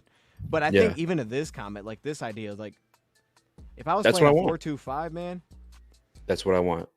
it just brings up that whole scenario again, though. Because then it's like, if he's got to play a slot receiver, do I want him to?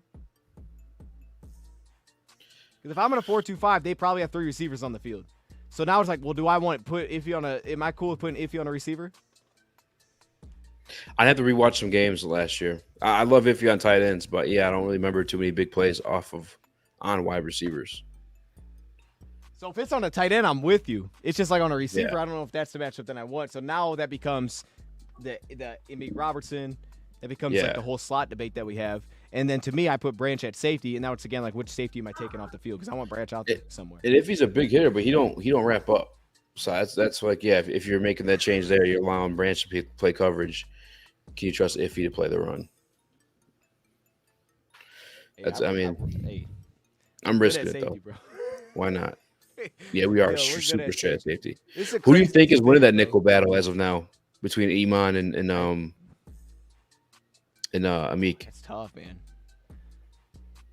I don't even know, to be honest, bro. I don't know who I would. I would think Amik. For me, it'd be Amik right now. I think so It'd too. be Amik because I think he's so comfortable in everything that he does. And Mm-hmm. he also, I like him. He looks more natural there, and he also looks more natural as a blitzer. I think Amik Yes. probably. Oh my God, his speed, his get off. I guess I don't know what I'm looking for. Is just ability just to jump and go. His quickness, Where Iman's quick too and sticky and stuff like that. But like Amik's like a jackrabbit. He just fires out. And I agree. I think he's more comfortable at nickel than Iman, even though he came in the league at, like you said, when he first started out as that nickel.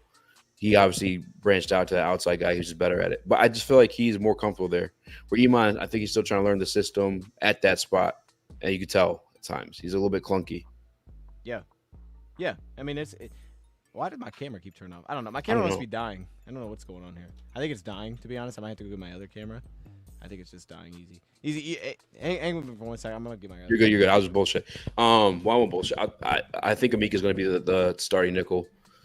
To begin camp, it felt like they were giving Iman every single chance to be that. Matter of fact, he started first team, but I think that's just because I don't know what happened with Amik, but he started member on the NFI list. If you guys remember, I think it was because of a conditioning thing.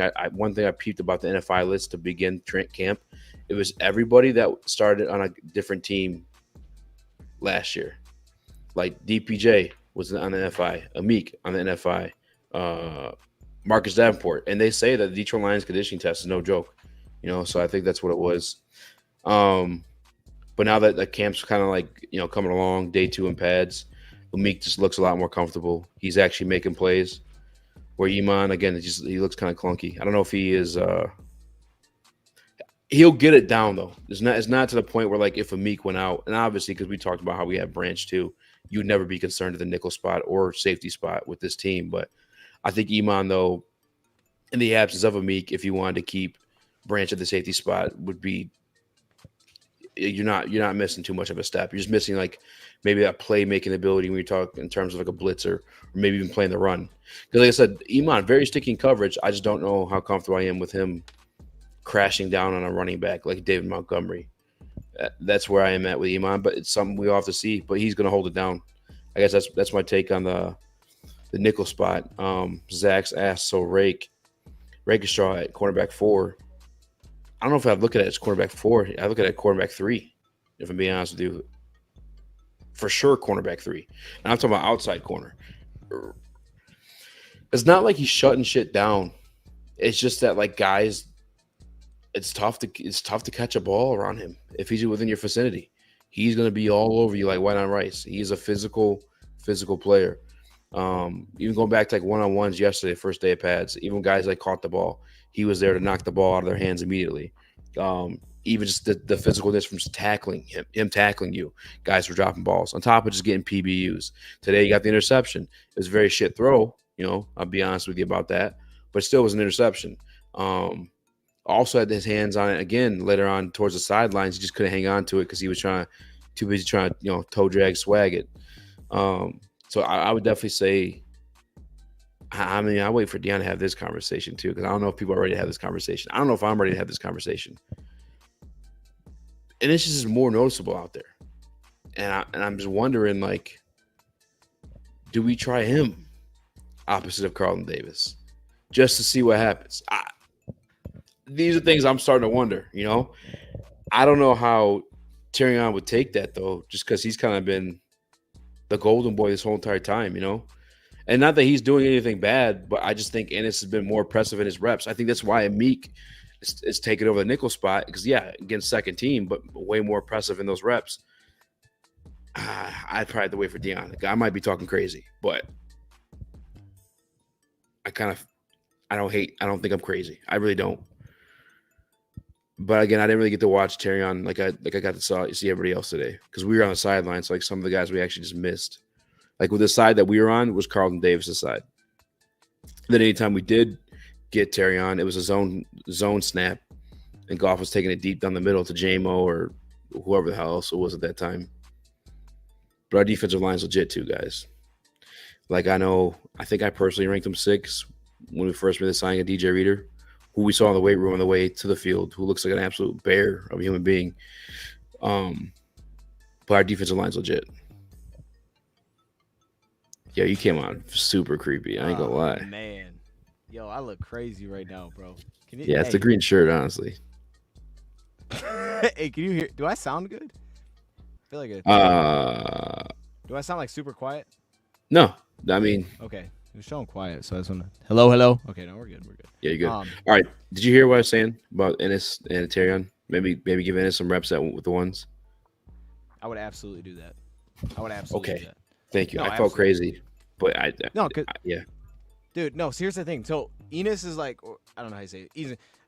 The thing is like, he's not perfect in coverage. Like I heard. All right, actually, bring the mic down a little closer to your face. Someone just said you're quiet. Gun guy said you're quiet. Okay, there we go. Am I louder? I can turn it up on here too.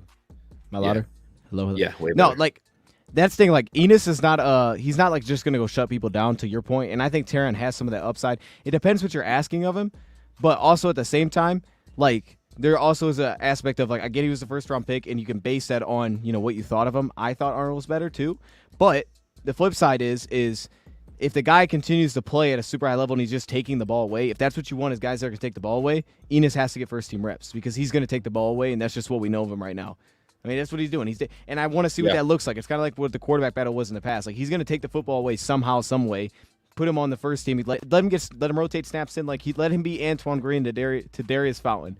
Let him take a couple snaps there to see what the heck it looks like, because I want him to match up with J-Mo and see what that looks like. I want him to match up with St. Brown when he goes wide and see what it looks like. Yes. That's all it is. There's nothing wrong with that.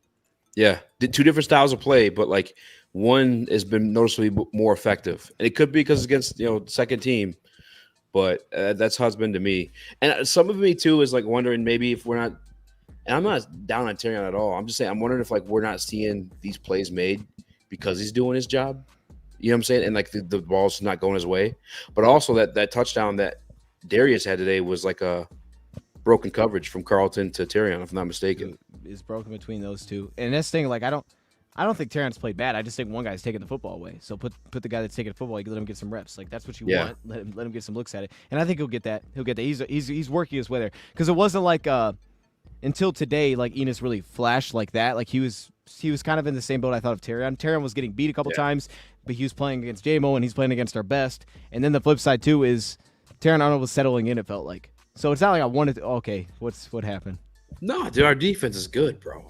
Why you laughing, man? That sounds crazy. No, I'm smiling. I'm just thinking about like I'm thinking like maybe Enos could take Carlton's, but I'm thinking about the PBU that Carlton had on Jameson the other day. I'm like, our defense is fucking good. We have a good defense for once. At least expected to happen. Let Enos take reps over Carlton. Give him a veterans, little veteran rest. Push him a little bit. Not day off, but give him better rest. That's fine. Rest. Yeah. I mean, that's where I'm at with it, because Carlton has not been dominant. Carlton's made the plays you would expect. Carlton's looked like what you would expect from Carlton, but I don't think Carlton's went out there like taking the job. Like if I didn't know who Carlton was, if I drafted him, I'd be like, okay, give the other guy reps. Like to be honest, that's where we are right now. If he didn't have his resume and we knew who he was, we would already be talking about Enos starting over him, to be honest with you. Absolutely, dude. That's where you're at right now, and that's a great problem to have. But that's where I'm at right now. And the reason why we're not, because we just respect what he's done already. 100%. It's like Carlton's made some plays, but Carlton out of it honestly has probably gotten beat the most out of all those three. Yeah, recently at least. You're not lying. Hey, you're not lying. I almost like would want. Dude, we're so stacked. It's crazy. Like any other year, if I was listening to this, I'd be like, these guys are just fanboys. No, we're actually stacked because, like, okay, Carlton's struggling. Mosley, go get your spot back. Go compete. Go compete for that. It's just we have so many options, man. Detroit Sports Talk. Levi looks fantastic in pads. To answer your question, he does. Levi looks phenomenal. Good, man. He looks really good. He looks healthy. He looks strong. What's up, my guys? Levi coming on, doing great so far. Here's the thing, though. Okay, I'm just gonna leave it out there easy, to be honest with you. And I want to do this, but Levi was not the standout player today. He wasn't. Not on the defensive front for you, was he? To me, he wasn't. But if he was for you, that's cool. For me, he was not. Who's in that? So I want to make sure that we give shine to the guys that did. No. To me, it was Mitchell Agud and it was Isaac Ukwu, who we've talked none about at this point. Those guys were the best players on the front today. Bro, I had a 4-play stretch of Isaac Ukwu making plays, having a sack. I didn't have that for Levi. Against me. Hey, I only can go up against a guy that I'm lined up against. You know what I'm saying? And I'm handling business. I've been sitting here like, bro, why are you not talking about me? That's fair. But if Levi was doing the same, I mean, they're different players, I guess, different styles. 100%. If Levi was doing the same reps against those guys, he'd be doing the same stuff. He might be eating, but the same thing is how quickly we'll move off of a guy like that making plays. So I want to make sure that he gets his love, because very quickly we'll forget about Isaac. So I want to make sure that he gets love, because that guy, like to me, okay, and I'm looking at my notes here, easy. I'm just rolling through the plays. Yeah. Kyle Pecco, right? He's repping with the first team. Yeah. Kyle Pecco has actually looked pretty good. And Campbell brought it up. Like, Kyle Pecco's actually been consistent. And that was a concern I had. I didn't think he'd be consistent. He's actually looked consistent. So I want to give Kyle Pecco some love because he's rotating in with the first team. And also, I want to shout out what he said about Broderick Martin, because with Broderick Martin is basically what we showed over here. It was like, he said Broderick Martin's working to stay square, which we saw last year he was not, especially when he would work laterally. He would like start to turn and run. Or even if he was handling blocks, he would start to turn. It was like, what the heck is that? But he's working to be square. Now he's losing power because of that. So like he's trying to dial in fundamentally. But at the same time, you have Kyle Pecco who looks natural in there. Like he's pushing as a starter, and he looks fine as a starter. I think he's making most plays. The NFL logo tattooed on his calf. Like he means business. Dude, that's like, hey, that's true, man. The whole NFL respects what Kyle Pecco's about. That's where he's at right now. For real. Because like my third play that I had repped when we were there was Monty had an excellent run, but it was set up by Kyle with a great push into the backfield that forced a cutback lane. Kyle Pecco needs some love, man. Yeah. Also, people were asking about pressure. Lee McNeil had it on here. Lee McNeil, I think he ran over Frank Ragnow. Could be wrong. I think he ran over Frank Ragnow. That was the same play. That's the same play. Hey, yo, that was the same play I had Barnes with pressure, and that led to a sack. Lee McNeil, like for the first time, I thought had a clean sack in this to training camp so far, and that was awesome because we always talk about Hutch, but someone else flashed as a pass rusher on the starting unit. I know you didn't see it because you were facing me at the time, but after I dapped up Aleem and he walked away, bro, this has nothing to do with like a football skill, but this dude's tricep was like bulging for no reason. Like Aleem's jacked. I did not know he was like that. I thought he was kind of chubbier and like use his body well. No, he's jacked. He's fucking bro. When he said Aleem at times was like finishing first on like some of their workout stuff. Yeah, it's like, yo, Aleem McNeil lost weight though, so Aleem McNeil's staying jacked and he's losing weight, bro. I would kill for those triceps. He looked like a fucking beast. Honestly, I'm gonna start doing steroids. Okay, hey, that's probably what Aleem's doing. So that's no. I'm just kidding. I can't afford him. Hey, also, okay, another guy I think deserves love because like the first time we noticed Enos Rakestraw, obviously he had the interception, but it was to me, I was like, yo, did you see Enos Rakestraw like play against the run there? He beat the receiver on the play and he set the edge against the run, and that's what you said when the pads came on, the dude is different, and it's like, bro, that's what Enos Rakestraw was about. I expect that out of Enos when he's on the field. But it's the other stuff that I'm like really excited about too. But I expect him to go be dominant against the run when the pads come on. So I love that we're seeing that. But I want to give some love to Malcolm Rodriguez too. And again, easy if you have to hop out, man. Hey, no worries. But I'm just kind of rolling through some of the things that I got here. Malcolm Rodriguez. Yeah, do you have to hop out? No. Okay. All right. I thought you were gonna say you did. Okay. No, I'm good. Okay. All right. It just cut me off too because I'm just reading through stuff that I had here because I hadn't really read through it. Malcolm Rodriguez had a pressure, and yo, I got to give Malcolm Rodriguez some love too because he's a guy that can actually Malcolm Rodriguez can definitely blitz. And Malcolm Rodriguez today he ran over one of our guys. He put somebody on the ground today blitzing from the linebacker position, and that was also the same rep that Donovan Peoples-Jones had his nice little like deep in route, the deep dig route that he had, which was like super acrobatic. And we heard the people behind us like, yeah, Peoples-Jones, we see you. Like that was like, I don't know. That might have been his only reception in team drills today, but that was the first one. And then it came back with a coverage sack. That was a blitz by Malcolm Rodriguez, and Agud got pressure on that play as well. That was the first time I noted him because this was here easy. This is what I'm saying. This is why I want to make sure that I give the guys some love here because they may not get talk, but over here they're gonna get some dang talk. Mitchell Agud, so he gets a pressure right. Very next play he gets a tackle for loss. They run like an outside zone. He's got a tackle for loss. Like okay, I see you stacking plays together, working with the second team. Mitchell's actually like been working up his reps. Like in terms of the team's play, he's playing with the second team, and he's gotten some attention outside of that because of where he's at. Yeah, I don't know who.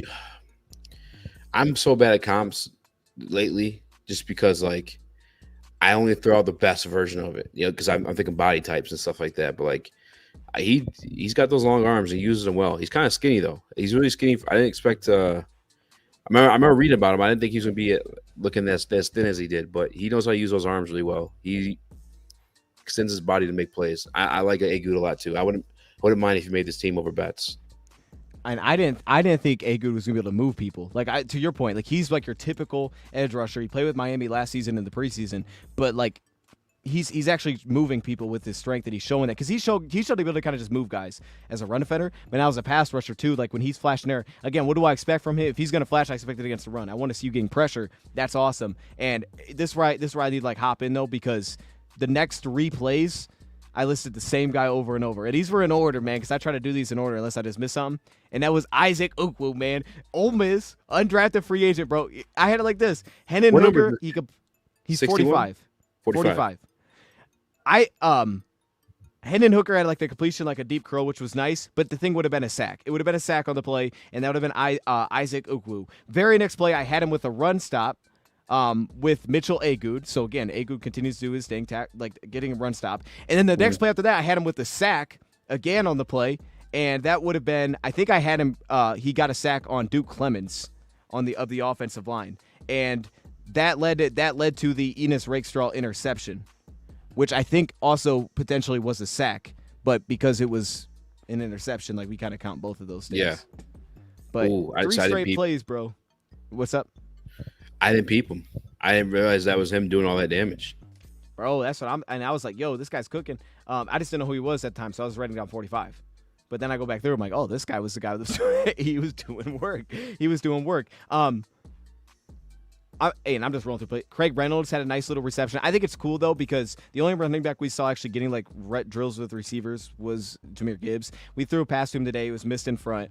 But Craig Reynolds has always had a background of being able to catch the football, and I've always feel like that's been underutilized. And Baki's going to make the team somehow, some way. But, like, give credit to Craig instead of, like, he's not, like, letting him just take that position and run away with it. It's been the complete opposit. Craig's, like, walled him off. Like, dude, you're not getting reps here. By far. It's to the point where, like, because we drafted him as a running back. Did he enter the draft as a safety? Or I know he did both. He worked out both, but like, Baki? What was he expected to go as? He mainly played safety. He just played a very little bit of running back. They drafted him as a running back, from my understanding. Like they did. But I'm saying, like, when people were like mocking him and like projecting him to the league, what position was it? Only guy that I saw that liked him only guy that I heard like nationally liked him, Mel Kiper liked him as a running back. Wow. I thought he was going to be a safety because that's all he played was safety. So I was like, okay, this guy's going to play safety. And I only had watched like one game for him as a running back. I was like, okay, that was cool, but he's a safety. So I thought he was a safety. But my issue with the safety is I didn't think he was that good at safety. Like I was concerned with. So when we drafted him, I was like, okay, I don't know about that. I mean, he looks smart when you watch him, but like, it's still the draft. Like you're not drafting smart guys in the 4th round as a safety. It's like, okay, dude, but you know that'd be like drafting like when Reed Blankenship or something came out. I think Reed was a good athlete too. But like, hey. The dude is running back. Yeah, that's why you draft him that high. Go ahead. Here's because I get like why I get his value, especially with the new kickoff, is like he can run both ways, special teams. But from what we've seen from Craig Reynolds, I just don't know where he's going to get work in as a running back. I really don't. I think he's going to be just a 4-core special teamer until maybe next year we start to round out a bit. And by the way, new rule, and maybe just for everybody, but for sure for Brad Holmes draft picks, you got to give him 3 years. Like Iffy, 3rd year popped off. JMO, 3rd year. I'm telling you guys, you're reading them in person. It's real. Like the JMO hype is real. Like, he is just like, and when he catches the ball, every time he's just a threat to just take it further because how fast he is. Like but either way. Yeah, so I don't want to give up on Vaca yet, but like no, this is Reynolds is running back 3 by far. It's not even close in my opinion. I don't know who it was, but I was trying to think. Was there a guy? It could have been J-Mo, but I feel like there was a guy. This could have been. It's just like this. This is a normal story, bro. You're there for 3 years.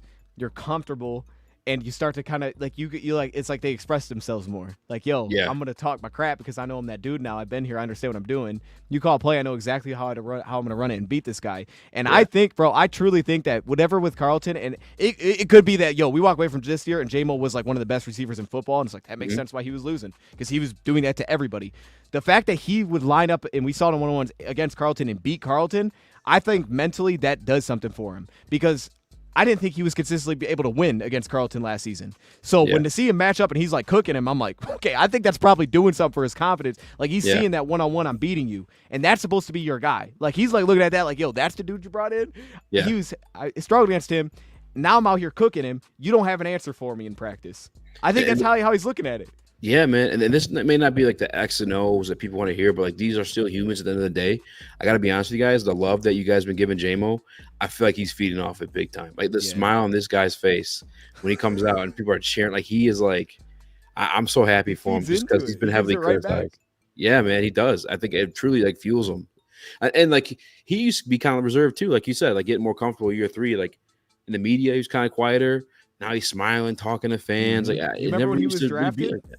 Yeah, it was like people thought he was mad. People were like, people thought he was mad. And now this guy's loving life every single day, man. He's out there to beat people because he's confident. And like and this is completely off topic, but we were talking like on the coach's side from that perspective. The one thing they came back and said, you know this if you play. You played sport. Everybody played sports. Like reps build confidence, man, because you have to be out there and you have to feel it. You have to know what it feels like. And the coaches say the same thing. They're like, yo, he's got to have reps. He's got to be comfortable. And it's like you feel it as a player, and I know that's what he's feeling too. It's like he started off weird because he couldn't play and he was hurt. Then he came back. And then next season he's suspended. And he finally is able to get out there and find his way in. And it's like, bro, he's now had like a legitimate amount of snaps. Dude is like himself now. And also it's the flip side of there's no one blocking his role. Like he's just out there starting. They've given him a chance to just go and nobody's taking snaps from him. He's going. And like I said, he's beating our best cornerback on paper. So there's nobody that he's afraid of on this team. He's beating everybody they put across. Beat everybody, dude.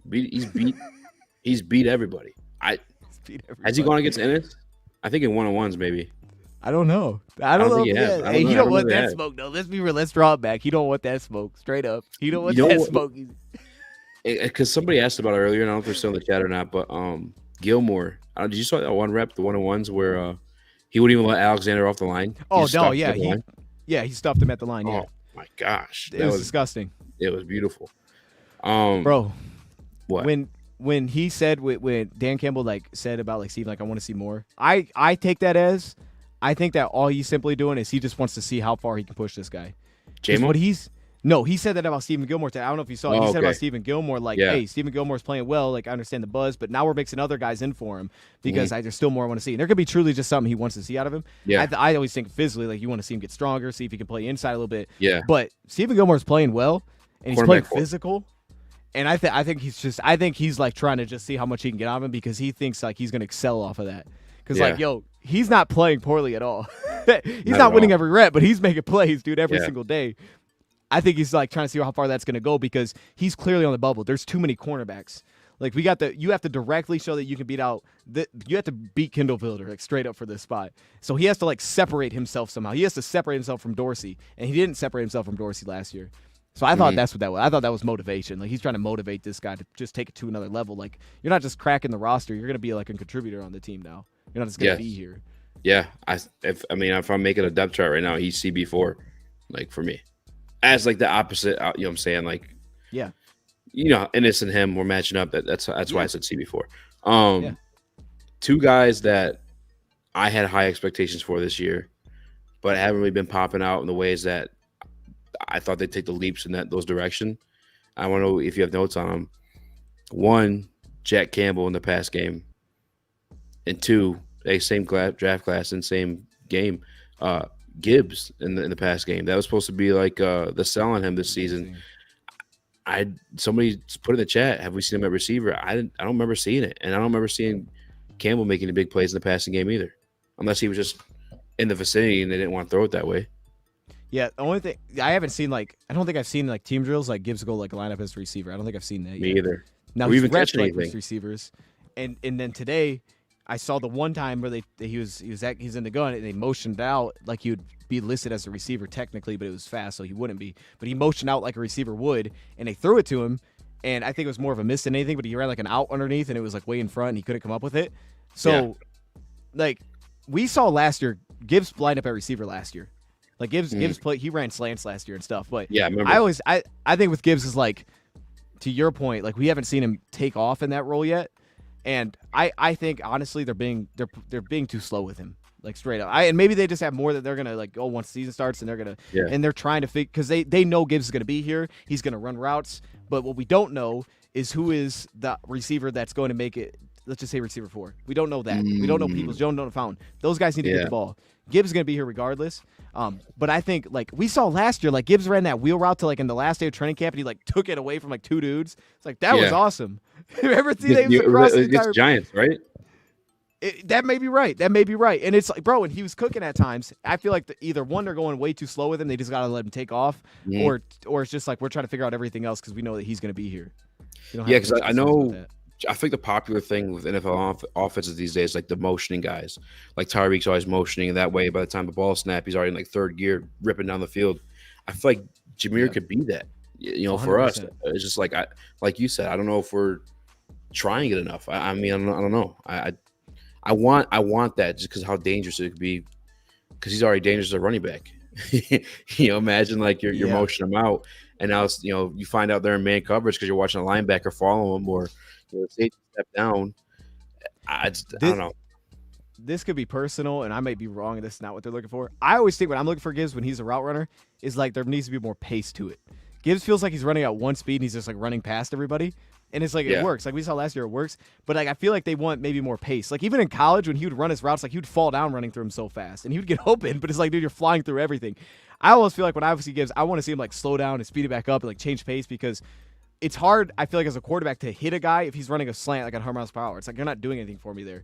And I don't think the vision for Gibbs, no, I could be wrong. It's kind of like Khalif. Like, there's certain things we're not going to have to do. He's never going to be like guys running 10-yard routes down the field as a receiver in the slot. Like, I don't see that to be a thing. So they want him to dominate. Like, yo, every time you run everything under 5 yards, like, we need you to get open all the time against whoever you put against him. So I always think they're like pace-wise is where that I always feel like I want to see him like extend is like what he is pace-wise. Now, chat, I'm going to go through more notes here. I think Easy's in the background, but we'll see. I'm going to go through more notes here because I'm looking at this. Another guy that needs hype that did not get talked about because Enos did. Ali McNeil. I already had listed him with a sack. Ali McNeil's next look at 11 on 11s, he had a sack fumble. Also, kickoff drills, so they started to see the kickoff things. Vaki, I don't think was even – Easy, was that wrong? Was Vaki even in the running? Was he even in the kick return drill? No. I didn't see him at all. Yeah, I'm like, yo, he might – he might not remember, be. Houston didn't make this team initially either, his rookie year. Who? Houston. Wasn't he 4th-round pick? He didn't make the team. Houston was 6. Houston was 6. Oh, okay. Well, then, all right, Vaki will make the team. But no, I think he'll make the team. But he wasn't doing that, and that's what a lot of people thought he'd do. I thought Houston was a 4th-round pick for some reason. It's all good. Hey, I mean, he's played up to. He's played higher than that at points. But Isaiah Williams and Alexander were returning kicks. Kennedy and St. Brown. Gibbs did at one point. But no, I didn't. J-Mo did at one point, I think. I don't know if he actually got the ball, but he was over there. But Vaki wasn't even over there. Bates, we don't have to go through the numbers on that. But Bates, I mean, we know he has a leg. But yeah, going through the team drill. So it started off with a Lee McNeil sack fumble. That dude, 2 sacks today. I had him with this.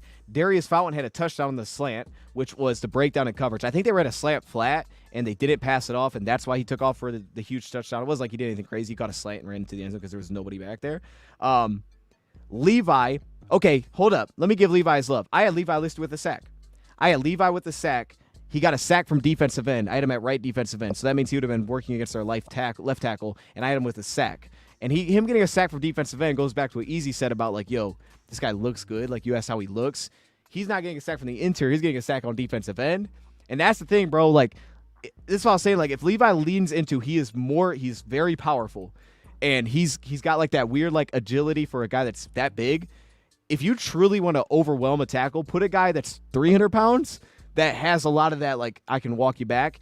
And he had a sack. I don't know if that's exactly what he did, but I would assume that's what he did when he had his sack there. So as you're hearing, like, there's pressure coming from some of our top units here. Amik Robertson then, the next play, was the one where he blitzed. Goff got it out to the flat, just things that we expect there. A couple little things here, short plays underneath. And then Diggs had that tight window throw. Excuse me, not Diggs. You had Fountain, another tight window reception. I think he had 3 today. I think he had 3 receptions. He had that. You're muted, but he had the even when you unmuted, you were still muted, which was yeah. Sorry. Okay. Here. Oh, okay. I was like, maybe he just like moved his mouth, but he didn't say double nothing. muted. You were just like.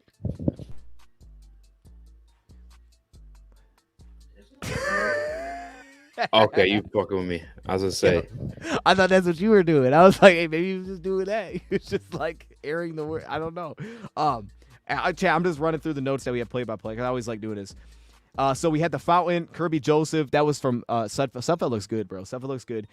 Josh Pascal had a TFL off the backside there. So that was the one I know from and that was cool because that was a wide run. He was on the opposite side and got a tackle for loss. So there had to be someone on the front side helping that a little bit. But he had one and, you got Kennedy in the mix. He's always reliable, had a drag.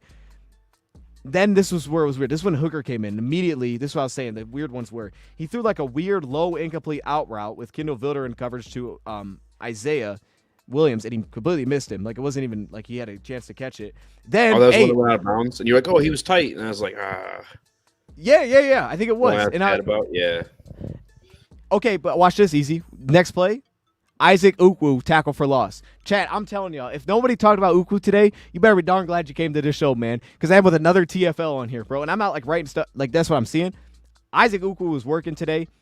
We had a blitz pickup. Our backs are picking things. Hey, Jake Funk, honestly, he flashes a little bit as a runner, not as a pass guy, but he had a good pass pickup, and this was when he had the miss to the tight end.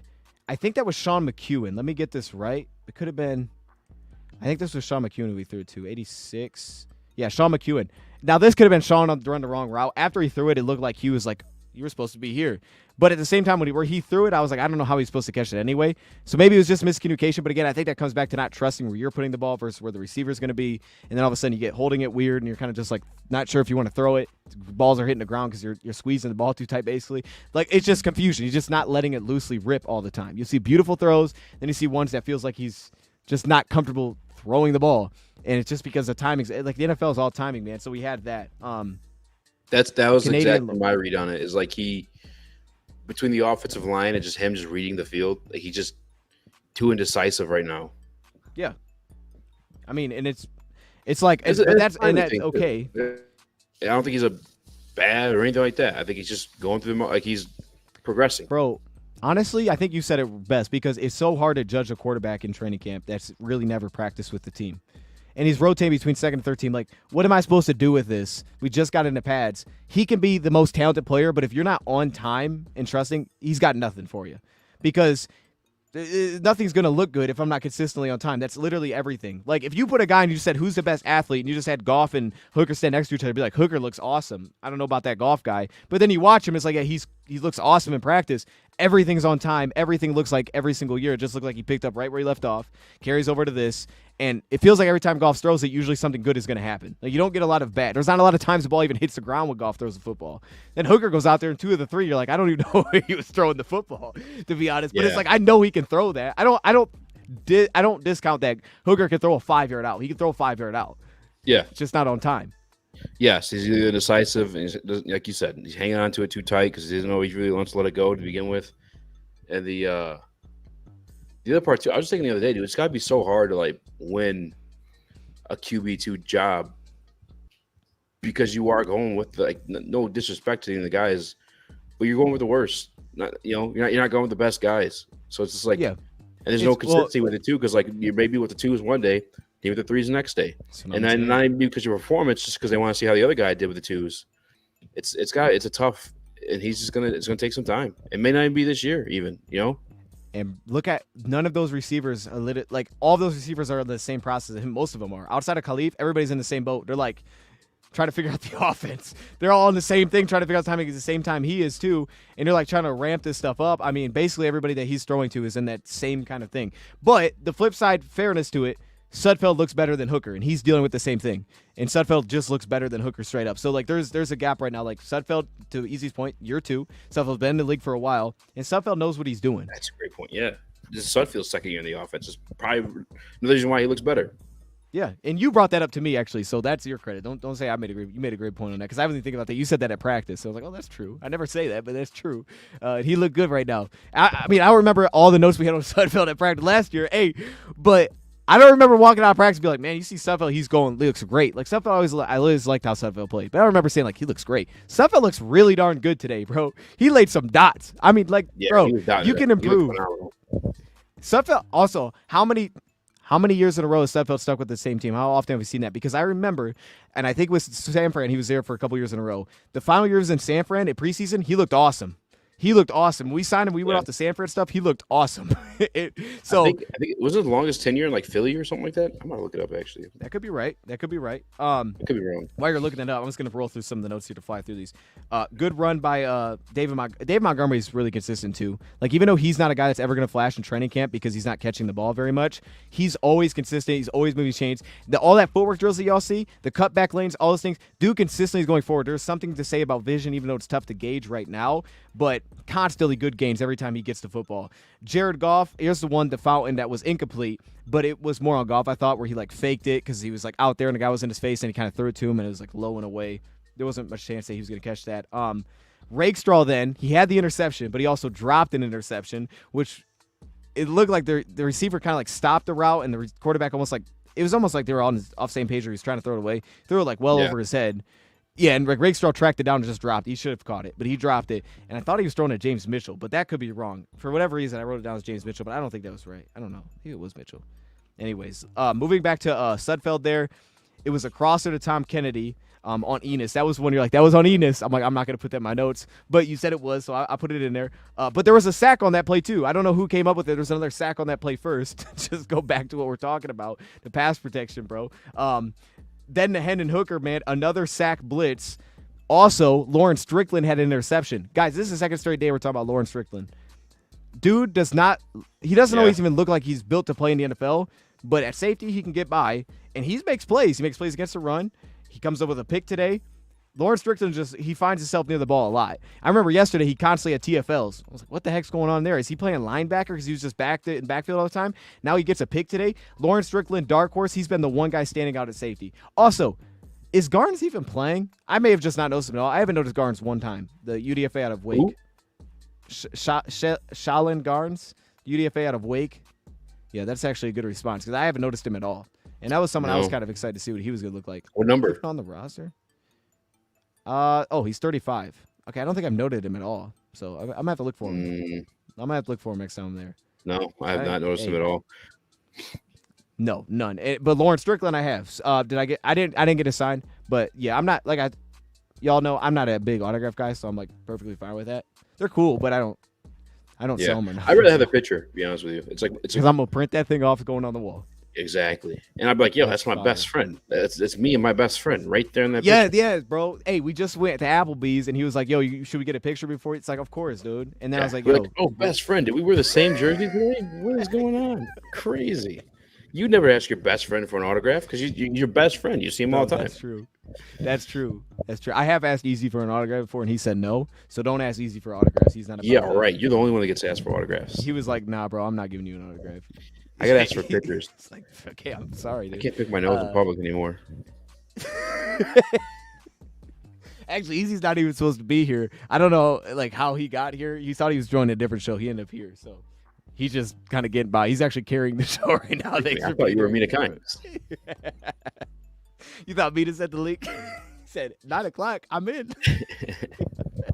Hey, what kind of link we got going here, Mina? You're like, oh, dang, bro. You said this is the show. Look at this dude's camera, bro. Hey, no, but, okay, I only have a couple of notes left. So, another sack blitz. Then we had the little outside zone run. Oh, Vaki had a huge run. I think. Was it Vaki? It was a massive run, so I would assume it was him because he was out on the field. It was like to the left. I think it was like an outside zone or something. But he broke. It was like 40 yards. I just don't know if it was him, but he was on the field, so I assumed it was him. It was a huge run. There's a chance it was blown dead before, but I don't think it was. It ended up being a massive run, but I don't know who. I think it was Vaki, though. So that's good. If it was him, that's good. That's a flash play. I mean, Craig's doing his thing, but I'm just saying it's good that I had it in there.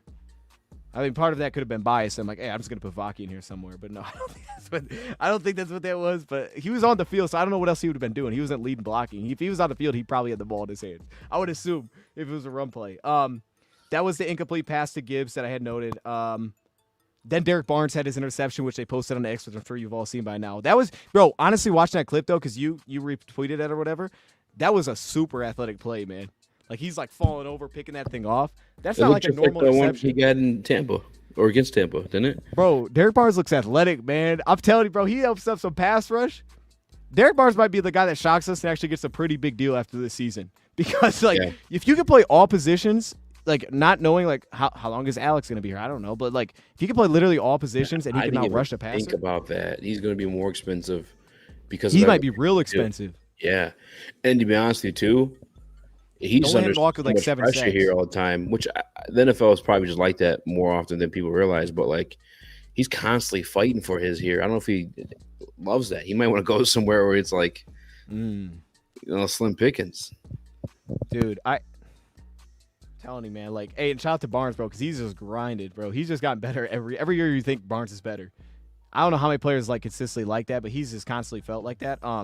Then we had the set. We already talked about this one, but that was Davenport. Came in with the second unit. Very first play he's in there. He gets to sack, comes off the field, and then the next play I listed, good pass, bro. Davenport was out. So, yeah, that's good.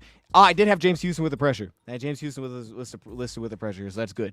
He was listed at least one time. Then Fountain had that great corner catch, which we talked about, bro. Got contested. It's not great that he's not constantly open, but if you just accept the fact that he's going to be covered, then there you go. And the thing about him, too, is that he gets over the top. You know, back with Chicago, that guy would take the top off because he's very fast, and he's also super, like, athletically gifted. He's got, like, similar numbers to Peoples-Jones across the board. Vertical, explosiveness, long speed. That dude has it. Hey, Donnie's guys like that. Man, Donnie, how you doing? Like Kenny Galladay never really got separation. He just jumped up and grabbed balls. I mean, pause.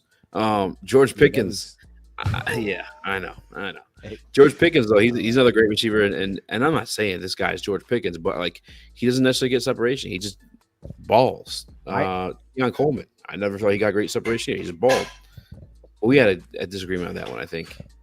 No. I liked Keon Coleman. I didn't like Leggett. I was flipped on that when we talked about it. Then I remember coming back, we started talking about like receivers that could bust, and I was like, yo, there could be a lot, and I'm concerned about Leggett is that his separation grade was low. You know what I mean? So I've heard he's looked pretty rough in camp too. Yo, honestly, I kind of feel bad. I don't want to bet this because like Leggett was super exciting in South Carolina.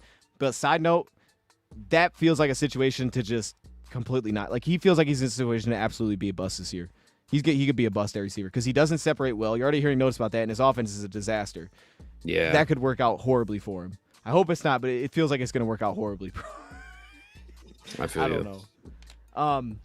Davenport had his sack. Dude, you wanted him to, and he could have worked way better here. Like, you could have found a spot probably, but it feels like this might work horribly for him. I had Khalif with the best kick return. Gibbs had a big one, too. And then the final little thing of notes here, and I'll just roll through them. I know this is boring. I'm going to roll through them, though. St. Brown had a little this was when they went to the situation drill. They went to the situation to go see if they could score, and they did. Start off with every time they go in a situation drill, the first play is to St. Brown. You notice that every play. Throwing out around the same. Everyone else is coming. He's just open. He's just bro, and like wait, so you didn't take the picture with me and him? I don't know. Maybe I did. I don't remember. But it's just crazy because he just got done doing that. And he's just like here chilling with us like clockwork. I'm like, yeah. Oh, yeah. What's up? I get coffee there. Oh, I get more and more hype every time. My best friend, let's get this picture real quick. Nah, because you and St. Brown met up before practice, right? You guys were at Barnes & Noble, so it was like, okay. Yeah, yep. We were sharing coffee. The same cup, actually. Not even just like, 2 cups. Wow. So did y'all have a straw, or did you just like drink off the same? Just one big cup. Wow. Sharing germs. Look at that, dude. I think I sneezed in it. That's actually wild. Wait, why was the lid not on? I've watched those. Hey, shout out to Kobe's in the building. Kobe, man, I appreciate you. Kobe, you need to come in the chat more, man. I know you working and stuff though, Kobe. I'm looking like an old man. Kobe's out here. Hey, Kobe got job and stuff, man. Hey, you got to be in the chat though more, man. We miss having you in here. Ben Foster, 2 guys, 1 cup. Okay. All right. This is we're just gonna. Let's not start the comments. Okay. Hey, yo, no. Okay, this is where we're getting Carlton Davis some love, though. They ran that deep post to J-Mo. Carlton covered it real well in the back of the end zone. It was incomplete, so give Carlton love. Hey, it's not easy. I'm trying to change the situation. It's not always like a play on the football, but if you could test it, well, that's good. And he was able to get the shot off. He missed it. I think it was more of maybe a little bit of a miss throw. I don't remember, though, but I know Carlton was in coverage. And then, Ali McNeil had him with 3 sacks. Ali McNeil with 3 sacks today. He had another sack, this time on our right guard, which would have been Zeitler. That would have been Zeitler. But it was a great contested grab. I think they counted this as a grab, and they just started going no huddle. I thought it was a sack, so maybe it wasn't. It was just more for pressure. I thought it was a sack, though. And again, St. Brown with the grab. Then they hurried up, and that's when they went to Jamison Williams. And they had that little dig route right over the linebacker. Sorry, Ryan Thompson with emojis. Ryan's crazy, bro. Ryan, did you change your picture while you're in? Oh no, okay. I'm sorry. What is this picture? Is it the cancel lady? What is that? What is that? Seriously. I don't know. Ryan's actually one of my good buddies. Oh, so that's not Ryan? This isn't. No, Ryan. I mean that's definitely not what Ryan looks like now. Okay, Ryan, you gotta. John's in the building too. What's up, John? But no, they had that. That's what I'm talking about. Like, bro, remember how we talking about last year? Was like, yo, he's like finding space, like he's making himself an option for the quarterback. He's opening up every route. He's winning the slants. He's winning over the middle of the field. We know he wins over top because you come right back to him. And for him to be reliable, like you trust him you're in a game situation. You need someone to make that 10-yard deep end route and come with the football. And it's J-Mo. Part of that also could be the reason why they feel comfortable with not having that other piece too, because like, yo, J-Mo's doing everything now. He's just gonna get the ball a lot more. Because I haven't mentioned Laporta. We didn't even mention Laporta today. I don't remember Laporta doing anything today.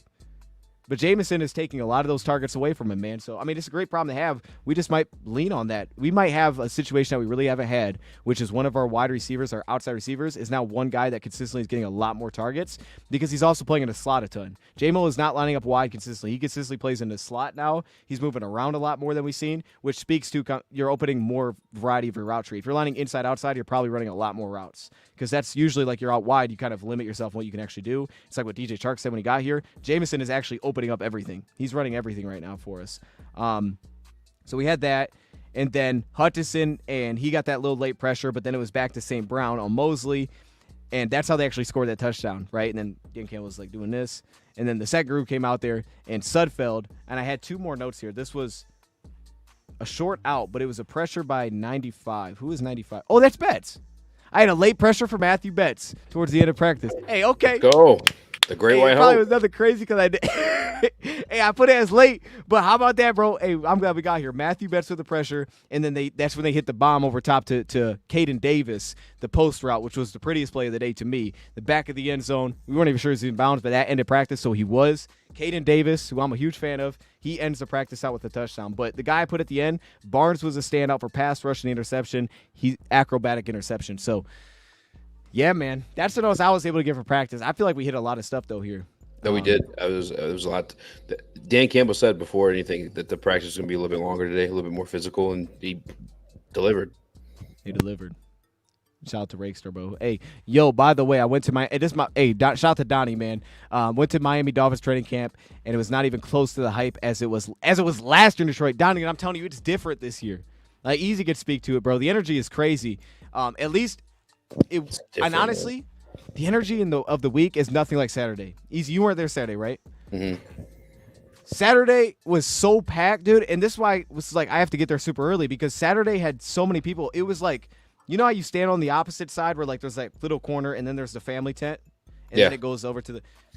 It was like 3 rows of people standing to try to see. Like it wasn't like there was like people lined up against. There was 3 rows, so you couldn't see anything. It was the point. There was like no seats. There wasn't. I'm gonna go get a seat. Obviously, practice already started. We got seats because we went to the corner where nobody was sitting because it was like squeezed in. We had to sit by like a pole. That thing was packed, bro. They were chanting the whole time. That was an insane environment. And then, you know, Monday kind of cooled off because it's during the week. That's crazy. But to see what it looked like Saturday for Loyalmas was insane, bro. It was crazy. Well, if I'm not mistaken, wasn't Saturday invite only? Like, didn't you have to be a season ticket holder or something? Yeah. And it was That's nuts. crazy. It was. I thought I was scared how the week was gonna go. I was like, I'm gonna have to get there an hour and a half early because there's so many people here. I'm like, I don't know how I'm gonna find a seat. We were even late today too. Today it was chill. like smooth sailing. Yeah. Burning Issues asks, is it concerning we haven't heard much about Hutch? No, it's not. We're just so used to him being good that we don't really report on it often. He's just that's where he's at now. We don't talk about Amon-Ra being like those, you know, Deanna got too many notes about Amon-Ra because we just know he's good. Well, and we don't have to tell you that. We should know. Well, here's the flip side though, right? He sings Sewell like every single play. Yes. So he got him a few times though. All of y'all will tell me Sewell's the best tackle in football. Whether he's or not, everybody will tell me Sewell's the best tackle in football. So it's that flip side, bro. It's like if Hutch was cooking every time, you'd be like, I don't know about Sewell, man. So it's like he's going against maybe the best tackle in football over and over and over. They're battling, dude. They battle. Hutch is making plays against the run still, though, for sure. Yeah, you see those. No, there was one. I think he had. I don't know if there was a screen or what. Yesterday, yesterday he like quickly shed Brock, and it was like boom immediately. It was like okay. I remember it popping against him. He was yelling after. I don't remember. I think he said I hit that. I think he tipped the ball or something like that. He kept saying I hit that. I hit that. That was me. Oh, okay. And, okay. And then walking back. Well, we saw it. I don't know if I cut out or he did, but I'm gonna say I'm not attacking your burning issues. I'm just saying, like, I'm only getting loud about it because, like, I'm hyped. I love this team. Like, I'm around Hutch. Like, come on, they're beasts. And like you brought it up, like how he kind of like walks weird. But that's not the point. But Hate it. Is he hurt? What's going on? He always looks like gassed. Bro, Hutch is like one of those dudes that gives like 100% on every single play. That dude is gassed all the time, bro. You could tell Sewell's making him work because a lot of the wins that I'll have with Hutch is like he'll start to like get on the edge and then Sewell kind of like lock it out and then quarterback will step up. Or it'll be like as the play rolls on, you'll slowly see Hutchinson start to come into the picture because he's just like grinding with Penny Sewell to just find some way to like affect the play. Because it's just not, you don't get immediate wins against Penny Sewell, which is awesome, but he's just that good. And then he's working next to Zeitler. So if there's nobody he's dealing with, Zeitler's not going to let you get there because Zeitler's awesome at pass pro too. You got two excellent pass protectors right next to each other, and Hutch has to work through them every single play. It's insane. Is there anything else you want to touch on though, Easy? You know, because I feel like we hit on pretty much everything there. I got through all my notes. Appreciate you. Yes or no, but I'm gonna save it. I have a question for you outside of all this other stuff. Do we have tickets tomorrow? What are we doing? Off day tomorrow or what? I didn't get. No one hit me up. I had someone send me tickets and then they cancel them. Let me see. Because I don't want to like.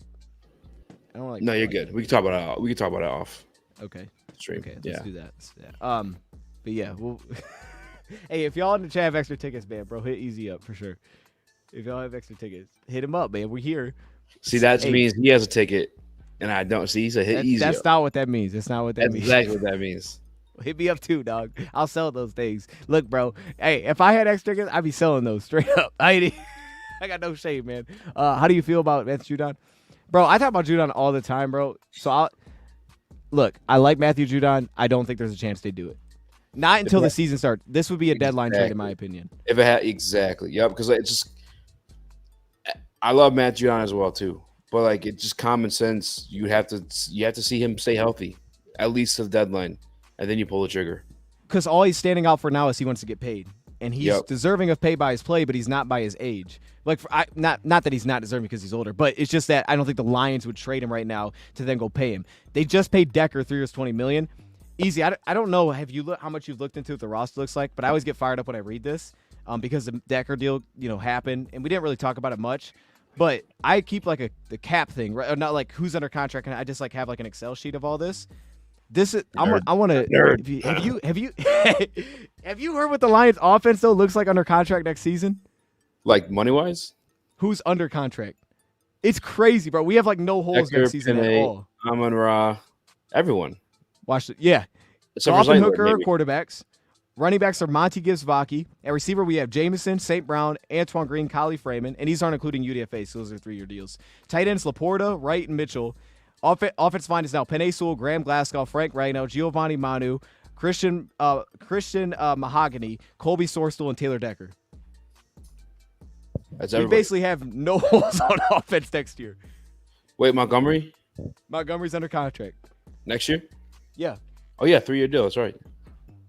So it's like, like I get it, but I'm not going to go pay. I could be wrong. It's like, it's not to the extreme of Ayuk, but it was like financially you could do it, but you'd have to like do all these other things. Yeah. No. And that's the thing, bro. Like Brad Holmes told us, we're going to pay our guys. We're going to draft them. We're going to build for the draft, and we're going to resign our guys. And because he said that, we are literally seeing that play out. I don't think the only way that he could do something like that is if it's like an all-in type of move to me, where he's like, this guy is not happy. He's not happy with them. He's holding out during the season or something. He wants to go win, and he's simply saying, I don't need an extension. I just want to win, and you get him on something cheap, and you bring him in. And maybe you extend him for like 1 year. And maybe we had an injury, and you're like, I'll send you for another season. But it's nothing crazy. I don't see like a 3-year big deal coming for the Lions would do something like that with him because they just have too much to pay now. They have too many guys under contract to lock him in. Because if Davenport pops, how are you going to pay Davenport too? You're not. It's like if Davenport's hurt, then you can kind of make a – but if Davenport or Pascal pop, like Pascal and Hutchinson's got to get paid here. So it's like I don't see them doing that. Aleem, it's there's a lot of it. And now Barnes, and it's like, hey, does Iffy start? I mean, they're gonna have to make really tough decisions already. I don't even really tough decisions. Stuff. It gives me anxiety right now even thinking about that. And I think they'll I make it love work, Mar- but it's just like you have to be super stingy. Like moves like that are just not going to happen. Well, dude, Unless and you those pick guys came in with the the first opposite. draft class too, so it's like there's like an extra attachment to them. They're here the whole time.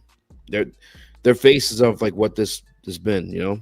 Even if Eden Barnes didn't. What about you know, What break about out Levi? last year. Levi only not as much, you But know. he's playing everywhere though. But now he like, is, yeah. If Levi's like a kind of a starter this year, it's like, all right, what do we do with that? I don't know, man. You got so yeah. That's the only scenario I think it happens if Davenport wasn't playing, Pascal was just not improving, and he was playing at an average level, and then you got to that point where you're like, okay, we could actually really use help. Let's trade for him, and the only way to make it worthwhile is we have to extend him at least a year. They'd probably be 2, but at least a year. That'd be the only way I see it shakes out because that looks like a glaring issue, and everything else is working well. They just want that extra thing to overtop. But now I couldn't see it happening because they have too many guys. We're talking about all these dudes. There's too many guys that can literally not only fighting for making team, but are pop. Like today's was the best pass rush day. I'm reading through it. Best pass rush day. You got too many guys that could earn a real spot here to then plug somebody on top of that. It's like what they did with JMO. You can't just put somebody on top of JMO because it doesn't make any sense. How do you pay JMO? You're paying him on upside again. It's like you don't want to pay on upside. Go earn the deal. If you want him to earn the deal, you can't put someone in front of him. You draft him at 12. You can't put somebody in front of him. I don't know. I just don't think you can do it right now. It's stressful to even think about. I gotta go.